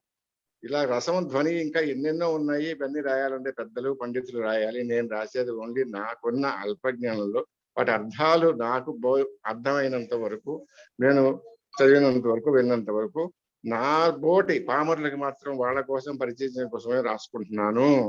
గురువు గారు ఎన్ని విషయాలు చెప్పారు చూసారా? వస్తువు అంటే 8 ఉంది, అందుకే 888 పద్యాలు. తర్వాత ఇంకా ధ్వని గురించి వాటి గురించి వారు మాట్లాడడం మొదలు పెడితే ఇంకా ఇలా పుస్తకాలు అలాంటి పెద్దవాళ్ళు రాస్తే ఇంకా అవి ఇంకెంత అందంగా ఉంటాయో తెలియడం కోసమే ప్రేరణగా ఈ పామర పరిచయ గ్రంథాలు నేను మొదలుపెట్టి రాస్తున్నాను. ఇదంతా వారు ఆదేశించిన ఆజ్ఞ ప్రకారమే చేస్తున్నాను. కాబట్టి వారికి అనేక అనేక అనేక కృతజ్ఞతలు, ధన్యవాదాలు. తర్వాత మళ్ళా వారి గురించి మ్యూట్ లోకి వెళ్ళారు. ఓకే. మల్లాప్రగడ వారు, వారి ప్రవచనాలకి నేను భక్తుడిని. వారు కాశ్మీర్ నుంచి కన్యాకుమారి దాకా ఎక్కడ ప్రవచనాలు చేస్తే అక్కడికి వెళ్ళి హనుమంతుడిలాగా కూర్చోవడమే నాకు తెలుసు. ఎక్కడెక్కడ నామ జపం జరుగుతుందో అక్కడ హనుమంతుడు వెళ్ళి ఎలా కూర్చుంటాడో, ఆ శ్రీమన్నారాయణ వారు ప్రవచనం చేస్తుంటే ఈ కోతి వెళ్ళి అక్కడ కూర్చుంటుంది. హనుమంతుడు కూడా కాదు. వారికి ఎంత చక్కటి వీడియో ఆన్ చేయండి. అబ్బా, ఏమి శతాయిస్తున్నారు. ఓకే నన్ను పెట్టుకోండి. Okay okay. సో వారికి అనేక కృతజ్ఞతలు. ఎంత చక్కటి మధుర వచనం. ఆయన ఏది మాట్లాడినా చాలా మధురంగానే ఉంటుంది. ఎంత క్లుప్తంగా మాట్లాడినా అది సముద్రం అంత తీయగా, అంటే ఉప్పగా కాదు, అక్కడ సముద్రం లెవెల్ అంతా. అయ్యా చాలా సంతోషం. తర్వాత కోటవారు, వాటిని గురించి వారికి ఎన్ని కృతజ్ఞతలు చెప్పుకొని నేను. ఎంత అద్భుతమైన సమీక్ష చేశారు. వారికి కృతజ్ఞతలు చెప్పుకోలేనంతగా ఉంటుంది. వారికి ఎంత చెప్పినా సరిపోదు. అలాగే అమ్మ జ్యోతిర్మయ్య గారు చక్కటి మున్నుడి రాశారు. ఇప్పుడు నా పద్యం కూడా చక్కగా వినిపించి నన్ను ఆశీర్వదించారు. ఇంకో దొంగ ఉన్నాడండి, ఆయన నాకు చాలా ఆత్మబంధువు. ఆయన కూడా ఒక పీఠికి రాశారు, దీని మీద సిఫారస్తున్నాడు, అక్కడ కూర్చున్నాడు అలాగా. ఏమండి, వారికి నేను కృతజ్ఞతలు చెప్పుకుంటే నాకు నేను చెప్పుకున్నట్టే. తర్వాత ఇంకా ఎంతో మంది పెద్దలు వచ్చారు. నా కజిన్స్ అమెరికా నుంచి కొంతమంది వచ్చారు, నా ఫ్రెండ్స్ వచ్చారు, బంధువులు వచ్చారు. నా పిల్లలు 3 అటెండ్ అయ్యారు. తర్వాత ఇంకా చాలా మంది మిత్రులు. ఆయన ప్రొఫెసర్ టి రామకృష్ణ గారు బెంగళూరు నుంచి మాట్లాడారు. వారు ఆక్స్ఫర్డ్ లో ప్రొఫెసర్ గా చేసి వచ్చారు. ఆయన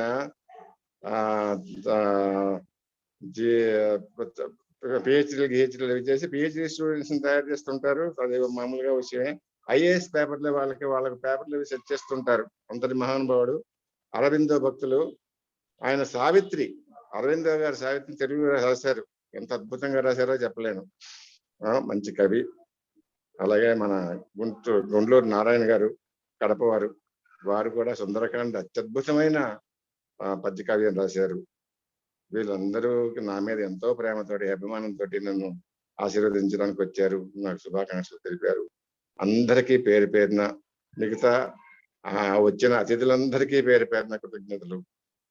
నా పిల్లలకి ఆశీర్వచనాలు. పెద్దలకు మరొక్కసారి పాద ప్రణామాలు చెప్పుకుంటూ నేను సెలవు తీసుకుంటాను. ఇందాక సభ మొదలైనప్పుడు మాట్లాడిన రమణ గారి గొంతుకి, కృతజ్ఞతలు చెప్పిన రమణ గారి గొంతులో ఎంత తడి వచ్చిందో మనకి అందరికీ అనుభవంలోకి వచ్చింది. వారి ఆనందం ఏ స్థాయిలో ఉందో వారి మాటల్లో, వారి గొంతులో ఉన్న తడే చెబుతోంది. రమణ గారు, మీరు ధన్యులు. ఇక్కడ కోటవారి మాట ఒకటి చెప్పాలి. ఈ పుస్తక పరిచయం చేయాలి అని కోటవారికి చెప్పినప్పుడు ఎలా చేయాలి, ఏమిటి సభ అనే విషయంలో వారితో మాట్లాడుతున్నప్పుడు ఆయన మాట అన్నారు. ఏమండి, ఈ పనులు అసలు ఎవరు చేయాలండి? తెలుగు పండితులు చేయాలి. ఒక్కడు చేస్తున్నాడా? చేయట్లేదు. పోనీ చదువుతున్నాడా? కనీసం చదవట్లేదు. ఆయనకి ఏం పట్టిందండి? ఈ పుస్తకాలు రాస్తున్నాడా? ఎంత సేవ చేస్తున్నాడండి? ఆయన్ని ఎలా పొగడాలో అలా పొగిడారు. కనుక అలాంటి అద్భుతమైన కృషి చేస్తున్న రమణ గారికి, ఏమీ తెలియనట్టు బ్రహ్మ పదార్థము అన్నీ తానవుతుంది కానీ తానేమీ కాదన్నారట వేదాంతులు. అట్లా బేతవాళ్ళు రామబ్రహ్మం గారు ఏమీ చేయని వారిలాగా ఎంత సైలెంట్ గా చూస్తూ కనపడుతున్నారో గాని, ఇంత కార్యక్రమం వెనకాలన్న ప్రణాళికలోని అంతర్యామి వారే. ఈ కార్యక్రమానికి సాక్షి వారే. ఈయన ఏదో జీవుడు అనుకుని నేను రాశాను అనుకుంటున్నారు కానీ వారి ద్వారా పలికింది వారే అనేటటువంటి ఒకదాన్ని నా భావనగా చెబుతూ, ఇంత అద్భుతమైన కార్యక్రమంలో పాల్గొన్న పెద్దలందరికీ పేరు పేరున కృతజ్ఞతలు చెబుతూ, మా మాటలే దుశ్యాలువాలుగా, మా మాటలే పూలహారాలుగా స్వీకరించి మీ పెద్ద మనసుతో రమణ గారిని, మమ్మల్ని అందరినీ ఆశీర్వదించాలని కోరుతూ, ఈ సభ ఇంతటితో ముగిసింది అని ప్రకటించేందుకు అనుమతిని కోరుతూ బేతవాళ్ళ వారిని అడుగుతున్నాను. వారు ముగిస్తాం. పరిపాలయంతాం న్యాయేన మార్గేణ మహిమహీష గోబ్రాహ్మణేభ్య శుభమస్తు నిత్యం. లోకా సమస్త సుఖినో భవంతు. స్వస్తి. స్వస్తి. నమస్కారం.